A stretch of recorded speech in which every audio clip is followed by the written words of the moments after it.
Hello बच्चों, कैसे हो आप सब। Welcome back to our channel. My name is Priya और आज हम स्टार्ट करेंगे हमारे हाइड्रोकार्बन चैप्टर की बैक एक्सरसाइज। यानी आज की वीडियो में हम सारे क्वेश्चंस को वन बाय वन अटेम्प्ट करेंगे जो आपके एनसीईआरटी में गिवन है। अगर किसी को चैप्टर का कोई टॉपिक समझना है या फिर चैप्टर को अगर दोबारा से समझना है तो आपको प्लेलिस्ट का लिंक डिस्क्रिप्शन बॉक्स में मिल जाएगा, आप वहां से देख सकते हो। और प्लस अगर आपको कोई पर्टिकुलर क्वेश्चन भी देखना है तो उसके लिए भी टाइम स्टैम्प्स गिवन है आपको डिस्क्रिप्शन बॉक्स में, आप वहां से उस पर्टिकुलर क्वेश्चन को स्टडी कर सकते हो। So let's begin with question number 1। So first question में क्या पूछा हुआ है, how do you account for the formation of ethane during chlorination of methane. अब इस स्टेटमेंट का क्या मतलब है, सबसे पहले ये समझो।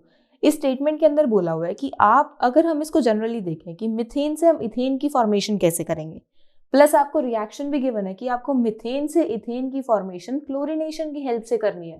तो सबसे पहले आप ये क्लोरीनेशन ऑफ मिथेन के बारे में अगर सोचोगे तो यहाँ ये आपने कहाँ स्टडी करा है, क्लोरीनेशन ऑफ मीथेन। अगर आप चैप्टर को रिकॉल करोगे तो हमने जो अल्केन की प्रॉपर्टी स्टडी करी थी ना, जिसके अंडर हमने क्लोरीनेशन स्टडी करा था, हेलोजनेशन स्टडी करा था, जिसमें हम फ्री रेडिकल मैकेनिज्म से किसी भी अल्केन में हेलोजन की एडिशन करवा रहे थे, तो वहीं पर हमने ये क्लोरीनेशन ऑफ मीथेन स्टडी करा था। तो इसका मतलब है कि हमें उस कंसेप्ट को यूज करके मीथेन को इथेन में कन्वर्ट करना है। और अगर आप ध्यान से सोचो तो वहां पर हमारे पास साइड प्रोडक्ट में इथेन आ भी रहा था। अब कैसे आ रहा था देखो। सो ये था हमारा रिएक्शन का मैकेनिज्म, जिसके अंदर हम क्या कर रहे थे, क्लोरीनेशन, ब्रोमिनेशन या कोई भी हम लोग हेलोजन ऐड कर रहे थे किसी अल्केन के अंदर। तो उसमें हमारे पास 3 स्टेप्स इन्वॉल्व थे, initiation, propagation and termination. Initiation में आपके पास जो भी हेलोजन है, अभी हम क्लोरीनेशन कंसिडर कर रहे हैं, सो जो भी हेलोजन है वो उसके लिए आपके इलेक्ट्रॉन्स होमोलिसिस क्लीवेज में ब्रेक होंगे और आपके पास एक free radical of halogen form होगा। अब ये जो फ्री रेडिकल फॉर्म हुआ है ये मीथेन के ऊपर अटैक करेगा, और मीथेन के ऊपर ये जब फ्री रेडिकल अटैक करेगा तो आपके पास एक मिथाइल रेडिकल की फॉर्मेशन होगी। अब ये इस रेडिकल की फॉर्मेशन कैसे हो रही थी, हमने समझा था कि यहाँ पर क्लोरीन रेडिकल है। अब रेडिकल की टेंडेंसी रहती है कि फटाफट से इसे रिएक्ट करने के लिए बॉन्ड बन जाए कहीं इसके साथ, ताकि इसकी क्या कर सके, अपने आप को स्टेबलाइज कर सके, क्योंकि अनपेयर्ड इलेक्ट्रॉन या रेडिकल स्टेबल नहीं होता है। तो वो कोशिश क्या रखता है कि कहीं ना कहीं से उसके पास कहीं से एक बॉन्ड की फॉर्मेशन हो जाए। तो जैसे ही उसे मीथेन दिखेगा वो क्या करेगा, यहाँ से जो हाइड्रोजन है ना, इसका रेडिकल कन्वर्ट करके इसे HCl बना देगा, और ये जो आपके पास एक इलेक्ट्रॉन बच जाएगा, इससे मिथाइल रेडिकल की फॉर्मेशन हो जाएगी। अब यहाँ पे हमारे पास मिथाइल रेडिकल बनता है जो फर्दर रिएक्शन के लिए अवेलेबल होते हैं। तो ये नेक्स्ट आपके क्लोरीन मॉलिक्यूल्स के साथ रिएक्शन शो करता है और आपके पास इस तरीके से ये प्रोसेस कंटिन्यू होता है। लेकिन यहाँ पर तो हमारे पास कहीं इथेन की फॉर्मेशन हुई नहीं। फिर हमने देखा था कि हमारे पास एक टर्मिनेशन स्टेप भी होता है, जिसमें या तो ये रिएक्शन कंप्लीट हो जाती है जब सारे रिएक्टेंट्स हमारे कंज्यूम हो जाते हैं, या फिर अगर बीच में हमारे पास कोई रिएक्शन ऐसी आ जाए जहां रेडिकल रेडिकल कंबाइन कर जाएं, तो उससे हमारे पास क्या होता है, रिएक्शन टर्मिनेट हो जाती है और स्टॉप हो जाती है। तो हमें काफी सारे साइड प्रोडक्ट्स मिल रहे थे, जैसे क्लोरीन क्लोरीन रेडिकल कंबाइन करके क्लोरीन मॉलिक्यूल की फॉर्मेशन करवा रहा था, CH3 रेडिकल कंबाइन करके C2H6 यानी इथेन की फॉर्मेशन कर रहे थे, और CH3Cl रेडिकल की कॉम्बिनेशन से हमारे पास CH3Cl की फॉर्मेशन हो रही थी। सो यहाँ पर हमें मिथेन से इथेन की फॉर्मेशन ऑब्जर्व हो रही है, बेशक साइड प्रोडक्ट हो बट फॉर्मेशन तो हो रही है ना। और यही आपसे क्वेश्चन में पूछा है कि आपको मिथेन से इथेन की फॉर्मेशन करनी है using chlorination of methane as a reaction. तो आप बस यही वाली रिएक्शन वहां पर शो करोगे। बस इनिशियली आपको लिखना है कि we are to form ethane from methane using chlorination reaction which is a free radical mechanism, और फिर आपको यहाँ पर ये तीनों स्टेप्स अपने शो करने हैं, जिसमें आप बताओगे कि we'll get ethane as a side product in our last step which is termination step. So जैसा आपको यहाँ दिख रहा है बिल्कुल ऐसा ही करना है आपको, क्योंकि क्वेश्चन में भी क्लोरीनेशन ऑफ मिथेन ही बोला हुआ और यहाँ पर भी हम क्लोरीनेशन ऑफ मिथेन को ही स्टडी कर रहे थे। So this was your question number 1। Now let's move on to question number 2। So question number 2 में क्या पूछा हुआ है, write IUPAC name of the following compounds. अब आपको यहाँ पर कुछ कंपाउंड्स गिवन है और इन कंपाउंड्स के IUPAC नेम आपको बताने हैं। अब ये IUPAC नेम हम अपने प्रीवियस चैप्टर जो बेसिक्स ऑफ ऑर्गेनिक केमिस्ट्री में हमने IUPAC नॉमेनक्लेचर स्टडी करा था ना, उसके रूल्स को यूज करके इन सारे कंपाउंड्स का IUPAC नेम बताएंगे। सो वन बाय वन सारे कंपाउंड का नेम बताते हैं। सबसे पहले फर्स्ट मॉलिक्यूल से स्टार्ट करते हैं। अगर आप फर्स्ट मॉलिक्यूल को देखोगे तो ये अभी थोड़ा सा कंडेंस्ड फॉर्म में लिखा हुआ है। जब हम इसको एक्सपैंड करेंगे तो हमारे पास ये मॉलिक्यूल इस तरीके से फॉर्म होगा, CH3 CH double bond C। अब इस C के साथ आपके पास 2 CH3 मॉलिक्यूल्स अटैच्ड है। अब यहाँ पर अगर आप देखोगे तो आपके पास यहाँ किस तरीके से नंबरिंग करोगे इसे 1 2 3 4, क्योंकि अगर आप इस साइड से नंबर करते हो तो ब्रांच को भी और आपके डबल बॉन्ड को भी दोनों को एक सेकेंड पोजीशन यानी एक स्मॉलर पोजीशन मिलती है। सो इसके अकॉर्डिंग आपके कंपाउंड का नेम क्या हो जाएगा, सेकेंड पोजीशन पे हमारे पास ब्रांच है जिसे हम पहले नेम करेंगे 2 मिथाइल। फिर उसके बाद हमारे पास यहाँ पे 4 कार्बन एटम्स की एक मेन चेन है तो उसके लिए हम वर्ड रूट यूज करेंगे ब्यूट, और सेकेंड पोजीशन पे आपके पास डबल बॉन्ड है तो यूज करेंगे 2-ईन। तो इस कंपाउंड का नेम हो जाएगा 2 मिथाइल ब्यूट 2-ईन। सो इस तरीके से आप इस कंपाउंड को नेम कर सकते हो। Now moving on towards the next molecule. अब इस मॉलिक्यूल में हमारे पास एक डबल बॉन्ड है और एक ट्रिपल बॉन्ड है।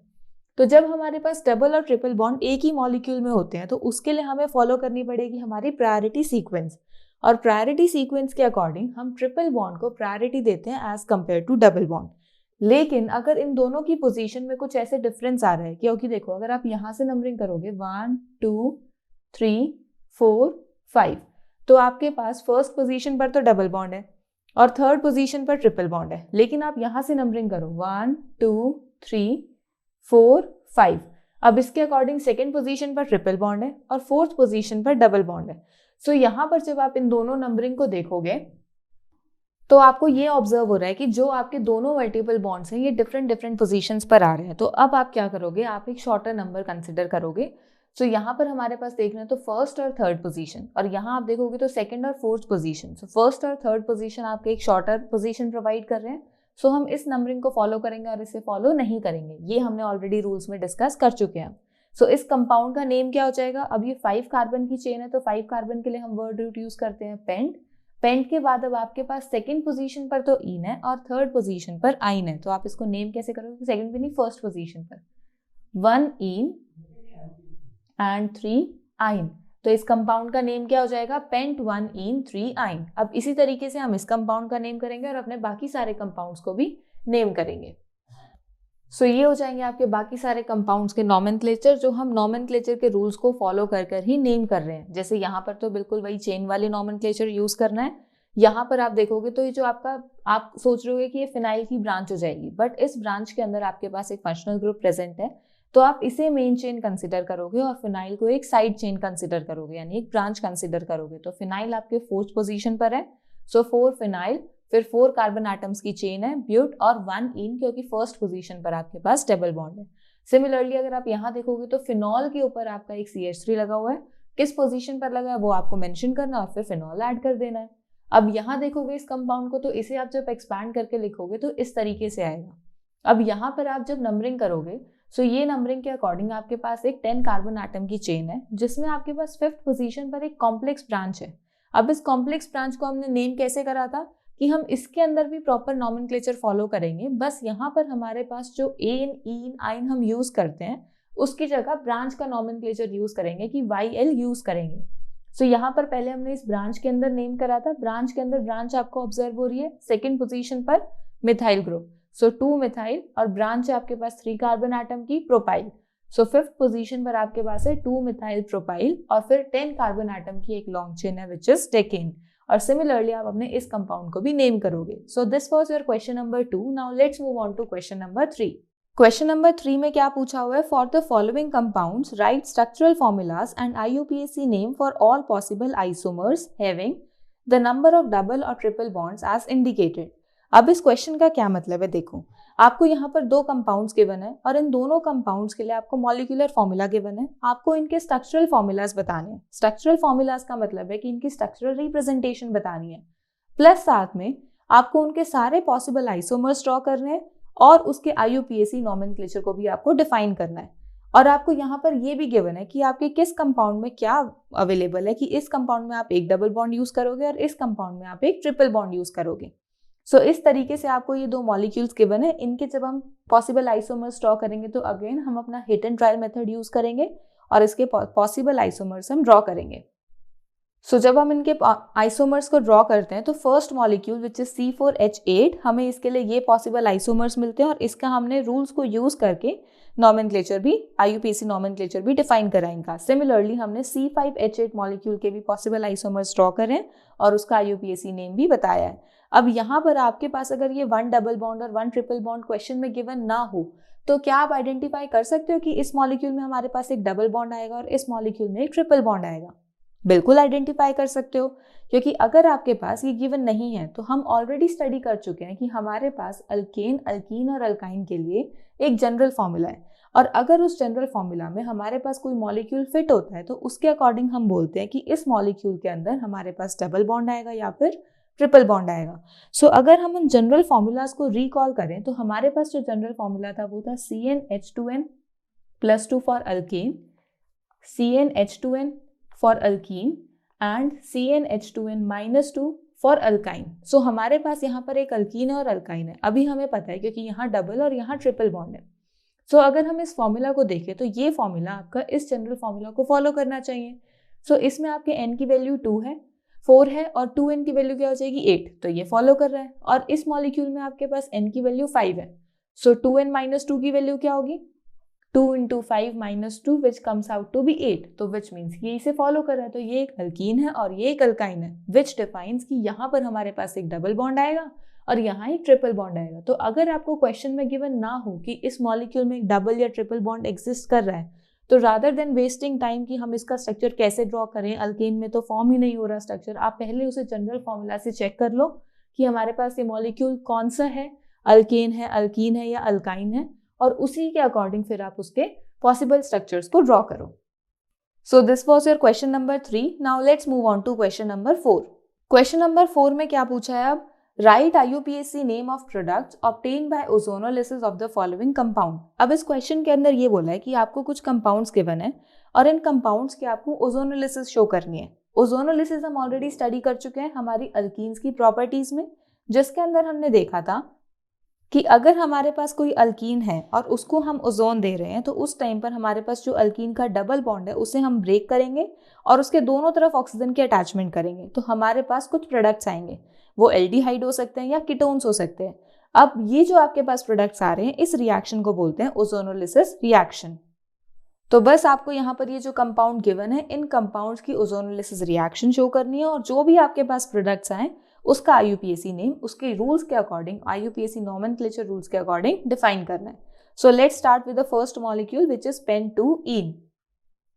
सो आपके फर्स्ट मॉलिक्यूल में जो पेंटूइन है उसका मॉलिक्यूलर फॉर्मूला तो आपको पता ही है, स्ट्रक्चरल रिप्रेजेंटेशन ये होती है। सो जब हम इसकी स्ट्रक्चरल रिप्रेजेंटेशन ड्रॉ करके इसकी ओजोनोलिसिस रिएक्शन देखेंगे, अब यहाँ पर आपसे सिर्फ प्रोडक्ट्स पूछे हुए हैं तो आप सिर्फ प्रोडक्ट्स ड्रॉ करोगे, आपको वो बीच में जो ओजोनॉइड इंटरमीडिएट फॉर्म हो रहा था उसे ड्रॉ करने की रिक्वायरमेंट नहीं है। अगर आप कर भी दोगे ड्रॉ तो आपका ऐसा क्वेश्चन गलत नहीं होगा। सो अगर हमें प्रोडक्ट्स ड्रॉ करने हैं तो हम क्या करते हैं, इसको बॉन्ड को बीच में से ब्रेक करते हैं और फिर दोनों तरफ ऑक्सीजन अटैच कर देते हैं।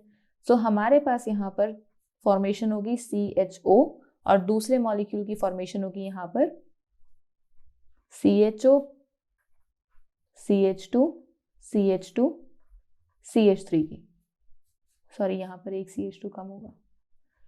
सो इसको हम इस तरीके से लिख सकते हैं CHO, CH2, CH3। तो आपके पास एक तो इथेनॉल की फॉर्मेशन होगी और एक प्रोपेनॉल की फॉर्मेशन होगी, क्योंकि यहाँ पर आपके पास एल्डिहाइड बन रहा है और एल्डिहाइड के लिए हम जो सुफिक्स यूज करते हैं वो यूज करते हैं AL। तो यहाँ पर ये है आपके पास इथेनॉल, क्योंकि 2 कार्बन के लिए हम इथ यूज करते हैं, सिंगल बॉन्ड है, और फिर एल्डिहाइड है तो AL, और यहाँ 3 कार्बन एटम्स है तो इसके लिए हम यूज करेंगे प्रोपेनॉल। सो इस तरीके से हमने पेंटूइन की ओजोनोलिसिस ड्रॉ करी। अब इसी तरीके से हम सेकंड मॉलिक्यूल की भी ड्रॉ करेंगे। सेकंड मॉलिक्यूल में क्या मॉलिक्यूल गिवन है? सो सेकंड पार्ट के अंदर 3,4 डायमेथाइल हेप3ईन में आपको ये मॉलिक्यूल गिवन है। अब इस मॉलिक्यूल की जब आप ओजोनोलिसिस करोगे तो आप इसे यहाँ बीच में से ब्रेक करोगे और आपके पास कंपाउंड क्या आएंगे, CH3, CH2, C double bond O, CH3। एक मॉलिक्यूल तो आपका ये फॉर्म होगा और दूसरा मॉलिक्यूल क्या फॉर्म होगा, दूसरा मॉलिक्यूल फॉर्म होगा C double bond O, CH3, CH2, CH2, CH3।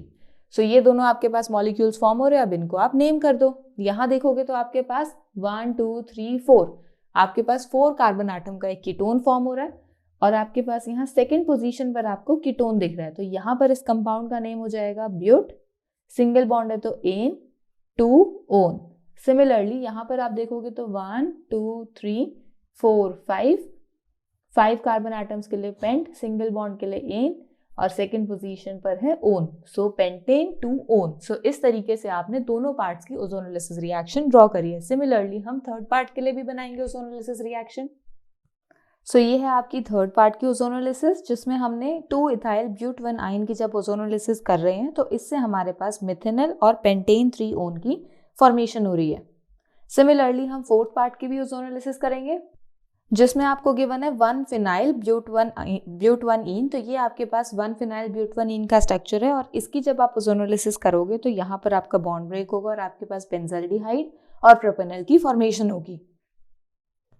So this was your question number 4. Now let's move on to question number 5. Question number 5 में क्या पूछा हुआ है? An alkene A on ozonolysis gives a mixture of ethanol and pentane 3-one. अब इस first statement का क्या मतलब है कि आपके पास एक अल्कीन है A, कोई भी एक अल्कीन है, लेट्स से हमारे पास A अल्कीन है, जिसकी जब आप ओजोनोलिसिस करवा रहे हो तो आपके पास एक इथेनॉल की फॉर्मेशन हो रही है और प्लस साथ में एक पेंटेन 3-one की फॉर्मेशन हो रही है। अब यहाँ पर आपको क्या पूछा हुआ है? Write the structure and IUPAC name of A. अब आपको ये अल्कीन आइडेंटिफाई करनी है। सो ओजोनोलिसिस में हमारे पास क्या होता था कि अगर मेरे पास कोई भी as such double bonded molecule है, ये मैंने R कोई भी अल्काइल ग्रुप कंसिडर करा हुआ है, और इसका जो बॉन्ड अगर मैं ब्रेक करती हूँ तो यहाँ पर क्या होता है, हमारे पास दोनों तरफ ऑक्सीजन की अटैचमेंट होती है। इस तरीके से हमारे पास कंपाउंड की फॉर्मेशन होती है। और अगर आपको इन प्रोडक्ट से अल्कीन बताना है यानी रिवर्स रिएक्शन एक्सप्लेन करनी है तो आप क्या करोगे? ये जो डबल बॉन्डेड वाले पार्ट है जहां ऑक्सीजन अटैचमेंट है उनको कंबाइन कर दो और ऑक्सीजन को बीच में से रिमूव कर दो।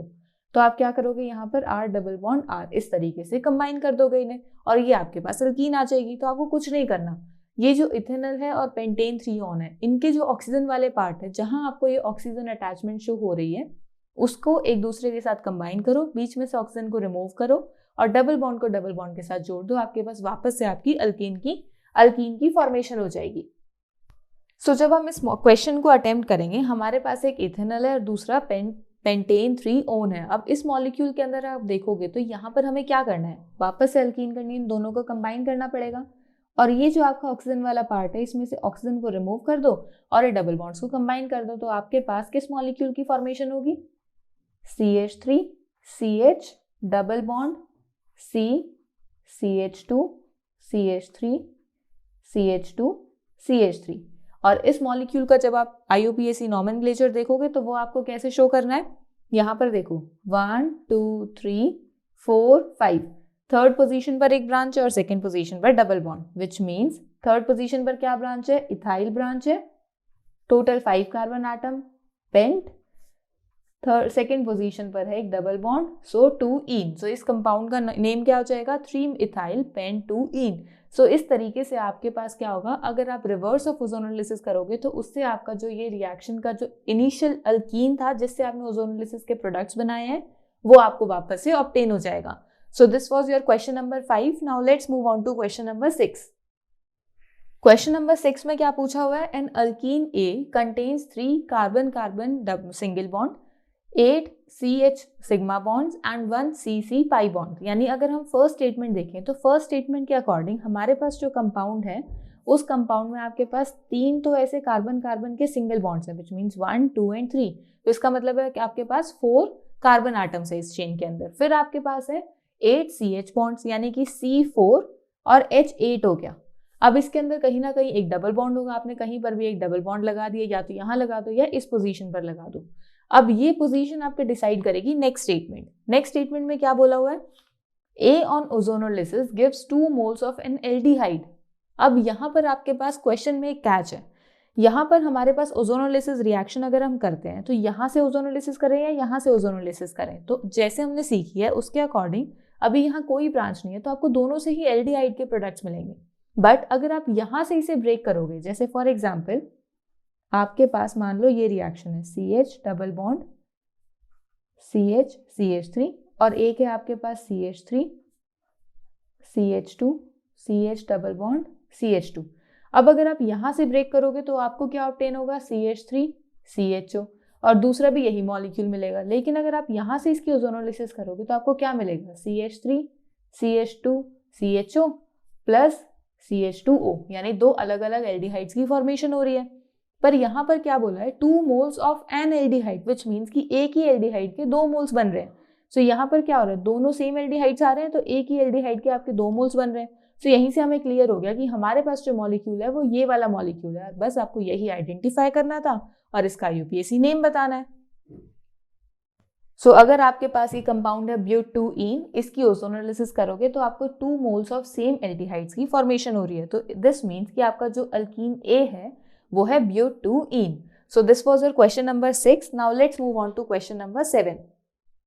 क्वेश्चन नंबर 7 में क्या पूछा हुआ है, प्रोपेनल एंड पेंटेन 3-ओन are the ozonolysis product of an alkene. यानी यहाँ पर भी आपके पास एक अल्कीन है जिसके ओजोनोलिसिस से आपको ये 2 प्रोडक्ट्स ऑब्टेन हो रहे हैं। और आपको नेक्स्ट स्टेटमेंट में पूछा हुआ है what is the structural formula of alkyne, और आपको उसी अल्कीन के स्ट्रक्चरल फॉर्मूला को बताना है जिस अल्कीन से आपने इन दोनों प्रोडक्ट्स की फॉर्मेशन करी है। तो जैसे अभी हमने प्रीवियस क्वेश्चन अटेम्प्ट करे, यहाँ पर भी हम वही करेंगे। यहाँ पर क्या करेंगे, इन दोनों कंपाउंड्स को यूज करके उसके अल्कीन की फॉर्मेशन करेंगे, यानी रिवर्स ओजोनोलिसिस फॉलो करेंगे और फिर उस कंपाउंड को आइडेंटिफाई करेंगे। सो अभी हमें ये 2 मॉलिक्यूल्स गिवन है जिसमें एक है प्रोपेनल और दूसरा है पेंटेन 3-ओन। अब इनके अंदर जब आप इस ऑक्सीजन को दूसरे ऑक्सीजन के साथ कंबाइन करोगे और बीच में से ऑक्सीजन को रिमूव कर दोगे तो आपके पास यहाँ पर डबल बॉन्ड के साथ कंबाइन कर दो, कुछ इस तरीके का प्रोडक्ट ऑब्टेन होगा आपको। CH double bond C, CH2 CH3 and CH2 CH3। अब ये है आपके पास आपका वही अल्कीन जो इस क्वेश्चन में पूछा हुआ है। और इस अल्कीन का जब आप IUPAC नॉमेनक्लेचर करोगे तो उसके अकॉर्डिंग यहाँ पर क्या होगा 1 2 3 4 5 6, यानी कि यहाँ पर थर्ड पोजीशन पर तो है आपके पास इथाइल ग्रुप, फिर यहाँ पर 6 कार्बन एटम्स की चेन है, सो हेक्स 3-ईन। सो इस कंपाउंड का IUPAC नेम हो जाएगा 3-इथाइल हेक्स 3-ईन। So this was our question number 7। Now let's move on to question number 8। Question number 8 में क्या पूछा हुआ है, write chemical equations for the combustion reaction of the following hydrocarbons. आपको यहाँ पर कुछ हाइड्रोकार्बन्स गिवन है और इनकी कंबशन रिएक्शन आपको बतानी है। कंबशन रिएक्शन हम स्टडी कर चुके हैं कि कोई भी हाइड्रोकार्बन होगा, अगर आप उसको ऑक्सीजन की प्रेजेंस में हीट करोगे तो आपका जो हाइड्रोकार्बन है वो CO2 और वाटर में कन्वर्ट होगा। कोई भी आपके पास CXHY कोई भी हाइड्रोकार्बन है, उसे अगर आप ऑक्सीजन की प्रेजेंस में हीट करोगे it will be converted into CO2 plus water और प्लस साथ में कुछ एनर्जी रिलीज होगी। अब यहाँ पर आपको बस इस रिएक्शन को बैलेंस करना है और सारे कंपाउंड्स का जो भी आपके पास कंपाउंड गिवन है उसके मॉलिक्यूलर फॉर्मूला को यूज करके उसकी कंबशन रिएक्शन शो करनी है। सो जब आप यहाँ पर डिफरेंट कंपाउंड्स की कंबशन रिएक्शन ऑब्जर्व करोगे आपको कुछ इस टाइप की रिएक्शंस ऑब्जर्व होंगी, जहाँ पर सबसे पहले आपको ब्यूटेन गिवन है जिसका मॉलिक्यूलर फॉर्मूला होता है C4H10। इसकी कंबशन रिएक्शन करोगे तो हमें पता है कि प्रोडक्ट्स तो CO2 और वाटर होंगे प्लस साथ में कुछ एनर्जी रिलीज होगी क्योंकि एक्सोथर्मिक रिएक्शन है, और फिर आप इसे बैलेंस कर लेना। सिमिलरली आप पेंटीन के लिए यूज कर सकते हो, हेक्साइन के लिए और टॉलुइन के लिए। टॉलुइन का हमारा स्ट्रक्चर ये होता है तो इसका मॉलिक्यूलर फॉर्मूला होगा C7H8 जिसके लिए कंबशन रिएक्शन आपकी ये है। सो इस तरीके से आप किसी भी मॉलिक्यूल के लिए कंबशन रिएक्शन ड्रॉ कर सकते हो। So this was your question number 8। Now let's move on to question number 9।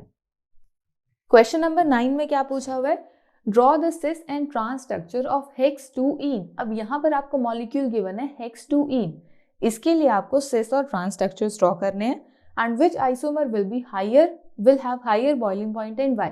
जब हमारे पास सिस और ट्रांस आइसोमर्स होते हैं तो उनके अंदर हम बॉइलिंग पॉइंट कैसे आइडेंटिफाई करते हैं, ये हमने ऑलरेडी अपने थ्योरी लेक्चर्स के अंदर कवर करा है, जिसमें हमने देखा था कि अगर हमारे पास कोई सिस मॉलिक्यूल होगा और अगर कोई ट्रांस मॉलिक्यूल है, सो सिस मॉलिक्यूल के अंदर आपके पास जो डाइपोल मोमेंट की वैल्यू आती है वो नियरली मतलब ग्रेटर देन 0 आती है, और जो ट्रांस मॉलिक्यूल है it is nearly 0, which means कि ये वाला जो आपका मॉलिक्यूल है ये ज्यादा पोलर होता है एज कम्पेयर टू ट्रांस। और जिस मॉलिक्यूल में ज्यादा पोलैरिटी होगी उसी मॉलिक्यूल के अंदर आपके पास ज्यादा डाइपोल इंटरैक्शंस होंगी। सो जिस मॉलिक्यूल में ज्यादा डाइपोल इंटरैक्शंस उसके लिए बॉन्ड ब्रेक करने की एनर्जी रिक्वायरमेंट ज्यादा होगी। सो जिस वजह से हमारे पास यहाँ पर बॉइलिंग पॉइंट ज्यादा होगा as compared to trans molecule. यानी आप ये कह सकते हो कि जिस मॉलिक्यूल में डाइपोल मोमेंट की वैल्यू ज्यादा होगी और उसके अंदर पोलैरिटी ज्यादा होगी तो वो मॉलिक्यूल आपका ज्यादा हायर बॉइलिंग पॉइंट शो करेगा as compared to the other molecule. तो बस आपको यही यहाँ पर एक्सप्लेन करना है। सो हम इस क्वेश्चन में किस तरीके से रिप्रेजेंटेशन करेंगे अपनी, ये है आपके पास हेक्स-2-ईन का स्ट्रक्चरल रिप्रेजेंटेशन। अब इसके अंदर आप देखो, यहाँ पर है आपके पास आपकी अल्कीन और ये आपके दो सब्सिट्यूएंट ग्रुप्स लगे हुए हैं। अब इनको आप किस तरीके से सिस और ट्रांस फॉर्म में शो करोगे? जो आपके सेम ग्रुप्स हैं वो है हाइड्रोजन, तो ये आपके पास सिस अरेंजमेंट है उसकी और ये है ट्रांस अरेंजमेंट। अब इन दोनों ही मॉलिक्यूल्स के अंदर अगर आप ऑब्जर्व करोगे तो यहाँ पर आपको कैसी ऑब्जर्वेशन मिल रही है कि ये जो आपके पास डाइपोल वाली वैल्यू है ये तो आपकी कैंसिल हो जाएगी, सॉरी कैंसिल नहीं होगी, सेम डायरेक्शन में ऐड ऑन हो जाएगी, और ये वाली जो आपके पास डाइपोल वाली वैल्यूज है ये भी आपकी ऐड ऑन हो जाएंगी। यानी यहाँ पर जो आपके पास एक नेट रिजल्टेंट डाइपोल मिलेगा mu net is not equal to 0। और यहाँ पर आपके पास क्या होगा, ये वाली जो आपकी डाइपोल वाली वैल्यूज हैं ये तो कैंसिल हो जाएंगी क्योंकि सेम वैल्यूज हैं, लेकिन जो आपकी ये वाली वैल्यूज हैं ये कैंसिल नहीं होंगी क्योंकि ये दोनों डिफरेंट वैल्यूज हैं। ये एक μ1 है, ये μ2 है। यानी यहाँ पर आपके पास क्या हो रहा है, थोड़ी बहुत कैंसिलेशन तो आ रही है बट आपके पास जो प्रॉपर म्यू नेट है वो पूरे 0 के इक्वल नहीं है, विच मीन्स कि दोनों के दोनों मॉलिक्यूल्स कैसे हो गए, पोलर नेचर के हो गए। और अगर हमारे दोनों मॉलिक्यूल्स पोलर नेचर के हैं और हमें पता है कि इसमें म्यू नेट ज़्यादा है क्योंकि यहाँ पर ओवरऑल सारे के सारे डाइपोल्स की एक नेट डायरेक्शन आ रही है, यहाँ पर कैंसिल हो रहा है तो इसका म्यू नेट ज़्यादा है, विच मीन्स सिस आइसोमर आपका ज़्यादा पोलर है एज कम्पेयर टू ट्रांस। सो इसमें डाइपोल डाइपोल इंटरेक्शन ज़्यादा होंगी और इसमें बॉइलिंग पॉइंट आपको ज़्यादा मिलेगा। तो बस इसे ही हमने यहाँ पर वर्ड्स के फॉर्म में रिप्रेजेंट करा है।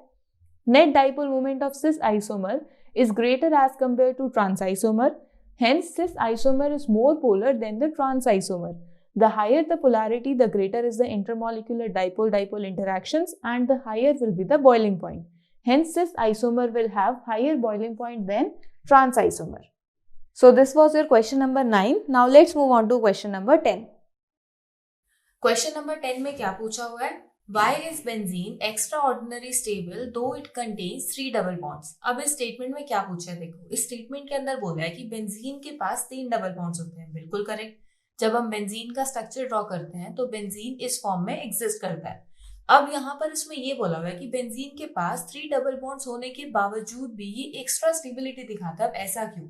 अब इसका रीजन हम ऑलरेडी स्टडी कर चुके हैं कि बेंजीन हमने मॉलिक्यूल स्टडी करा था एरोमेटिक कंपाउंड के अंदर, जिसके अंदर हमने बताया था कि जो बेंजीन के पाई बॉन्ड्स हैं इनके अंदर डीलोकलाइजेशन प्रेजेंट है, जिस वजह से जो ये बेंजीन है ना ये 2 स्ट्रक्चर्स में एग्जिस्ट करता है जिसे हम बोलते हैं कैक्यूले स्ट्रक्चर्स या फिर कैनोनिकल स्ट्रक्चर्स, जिसकी रीजन की वजह से हमारे पास जो बेंजीन है वो बेंजीन इस तरीके से एक रेजोनेंस हाइब्रिड स्ट्रक्चर में एग्जिस्ट करता है, जिसमें हमारे पास ये जो बॉन्ड्स है ना इसको हम एक सर्कल की फॉर्म में शो करते हैं।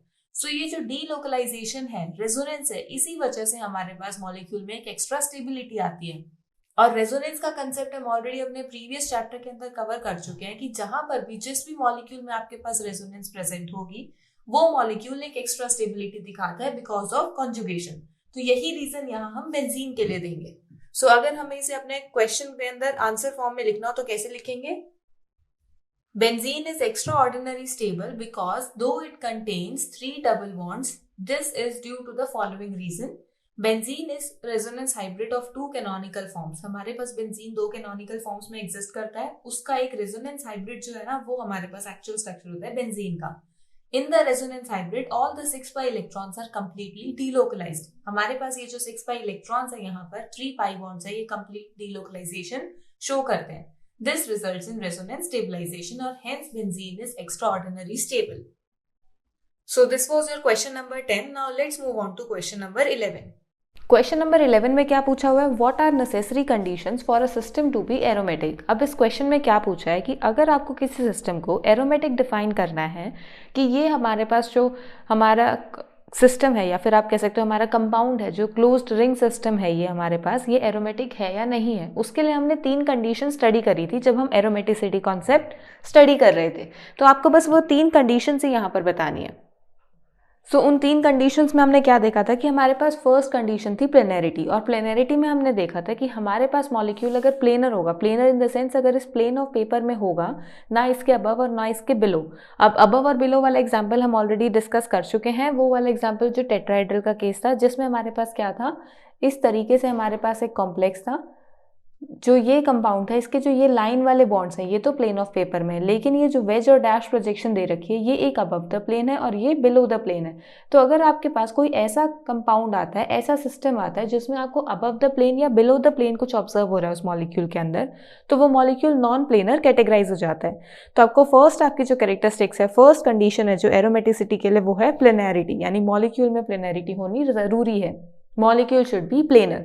सेकेंड कंडीशन क्या है? Complete delocalisation of pi electron in the ring, की अब जो आपके पास पाई इलेक्ट्रॉन्स प्रेजेंट है रिंग में, उसके अंदर आपको कंप्लीट डीलोकलाइजेशन शो होनी चाहिए। कंप्लीट डीलोकलाइजेशन का मतलब है, जैसे ये बेंजीन रिंग है, इस बेंजीन रिंग के जो सारे के सारे इलेक्ट्रॉन्स हैं, ये सारे जो पाई बॉन्ड्स हैं आपके पास, इसमें प्रॉपर डीलोकलाइजेशन शो होती है। कैसे डीलोकलाइजेशन होती है? देखो, ये इलेक्ट्रॉन इधर शिफ्ट करते हैं, ये इधर शिफ्ट करते हैं, ये इधर शिफ्ट करते हैं, तो आपके पास यहाँ डीलोकलाइजेशन आपको ऑब्जर्व हो रही है।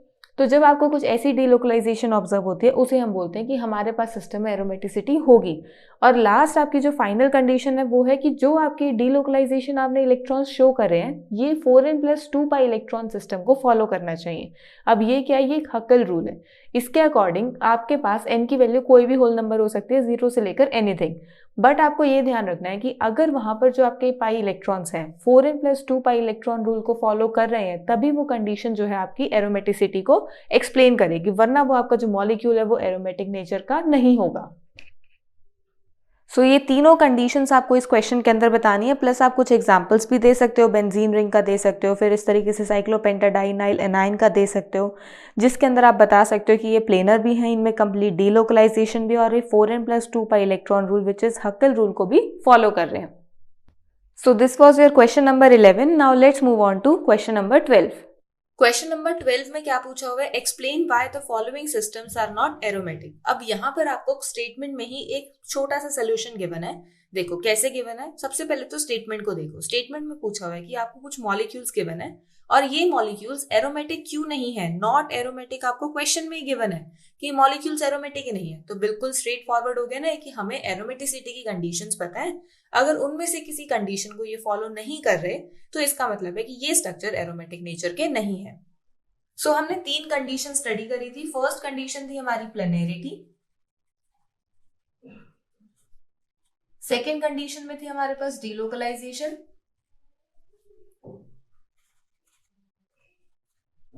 और थर्ड कंडीशन में था हमारे पास 4n+2 पाई इलेक्ट्रॉन रूल को फॉलो करना। अब ये तीनों ही कंडीशंस हमें अगर किसी कंपाउंड में मिलेंगी तो वो कंपाउंड एरोमेटिक नेचर का हो जाएगा। अब हमें चेक करना है कि ये जो 3 आपको मॉलिक्यूल्स गिवन है, इन तीनों मॉलिक्यूल्स में से कौन सी प्रॉपर्टीज ये फॉलो नहीं कर रहे हैं। सबसे पहले अगर आप फर्स्ट और सेकंड मॉलिक्यूल को देखोगे तो फर्स्ट मॉलिक्यूल आपका कैसा है? इस टाइप का आपका ये फर्स्ट मॉलिक्यूल है। अब इस मॉलिक्यूल के अंदर अगर आप रेजोनेंस देखोगे तो कॉन्जुगेशन आपको सिर्फ या तो इन पाई इलेक्ट्रॉन्स के बीच में ऑब्जर्व होगी या फिर इन पाई इलेक्ट्रॉन्स के बीच में ऑब्जर्व होगी, क्योंकि जब आप इस मॉलिक्यूल को ऑब्जर्व करोगे तो कॉन्जुगेशन के लिए हमारे पास एक रूल था कि हमें एक सिंगल डबल इस तरीके की कॉन्जुगेशन मिलनी चाहिए। तो यहां से जब आप काउंट करने लगोगे सिंगल डबल सिंगल, फिर सिंगल सिंगल आ गया, यानी कॉन्जुगेशन ब्रेक होगी। सिमिलरली इस डायरेक्शन से होगा। तो इस वजह से हम बोलते हैं कि हमारे पास कॉन्जुगेशन सिर्फ हाफ ऑफ द मॉलिक्यूल में अवेलेबल है।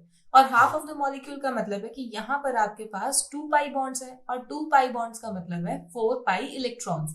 4 पाई इलेक्ट्रॉन्स विच मीन्स कि क्या ये अब इसमें से इन तीनों कंडीशंस को फुलफिल करेगा? सबसे पहले तो प्लेनैरिटी तो है मॉलिक्यूल में, डीलोकलाइजेशन भी प्रेजेंट है, कंप्लीट नहीं है, चलो लेट से प्रेजेंट है, तो फर्स्ट 2 कंडीशंस हमने फिर भी टिक कर ली। अब थर्ड कंडीशन को देखते हैं। थर्ड कंडीशन में हमारे पास 4n+2 पाई रूल हमारा फॉलो होना चाहिए, और इसके आंसर आपको दे रखा है 4।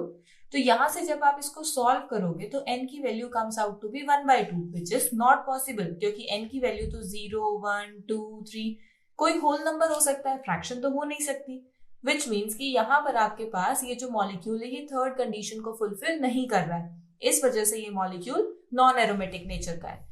Now moving on towards the next molecule. अब नेक्स्ट मॉलिक्यूल के अंदर आपके पास अगेन सेम, अगर आप इस मॉलिक्यूल को क्लोजली ऑब्जर्व करोगे तो आपको कॉन्जुगेशन इसके और इसके बीच में ऑब्जर्व होगी, which means 4 pi electrons present है यहाँ पे। फिर से ये थर्ड कंडीशन को फुलफिल नहीं कर रहा है।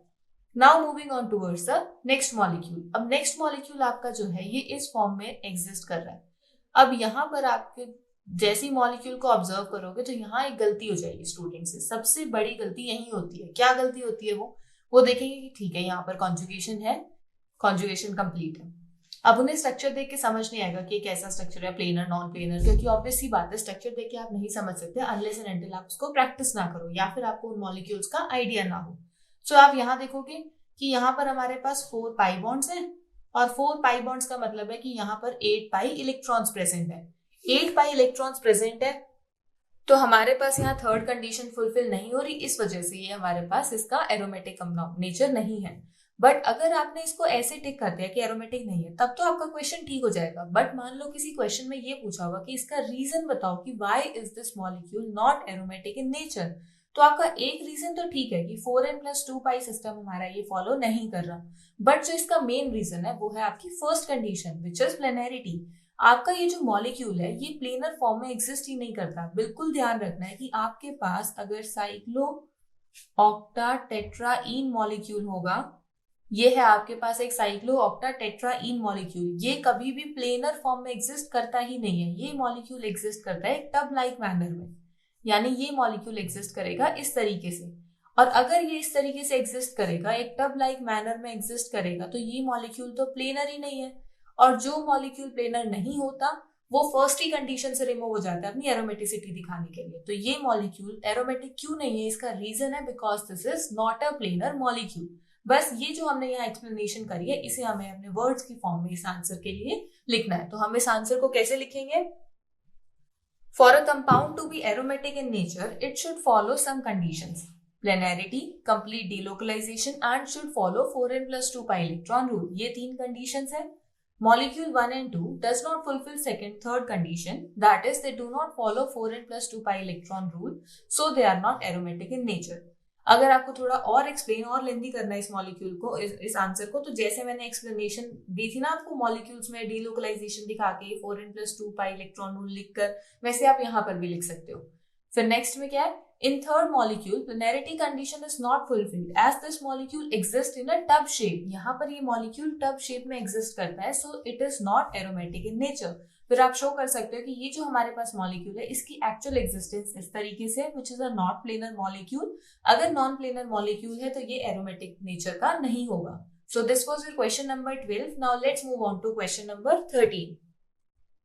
क्वेश्चन नंबर 13 में क्या पूछा हुआ है? How will you convert benzene into various other molecules. यहाँ पर आपको कुछ और मॉलिक्यूल्स गिवन है और उसमें ये पूछा हुआ है कि बेंजीन से हम इन मॉलिक्यूल्स की कन्वर्शन कैसे स्टडी करेंगे।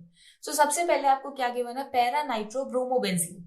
अगर आप इस मॉलिक्यूल का स्ट्रक्चर देखोगे तो इसमें सबसे पहले बोला हुआ है ब्रोमोबेंजीन। ब्रोमोबेंजीन की पैरा पोजीशन पर है आपके पास नाइट्रो ग्रुप, विच मीन्स कि आपको बेंजीन से ये मॉलिक्यूल बनाना है। अब अगर हमारे पास एक ही सब्स्टिट्यूएंट ग्रुप होता तो हम बोल देते हैं कि डायरेक्ट इलेक्ट्रोफिलिक सब्स्टिट्यूशन रिएक्शन से हम उस मॉलिक्यूल को बना सकते हैं।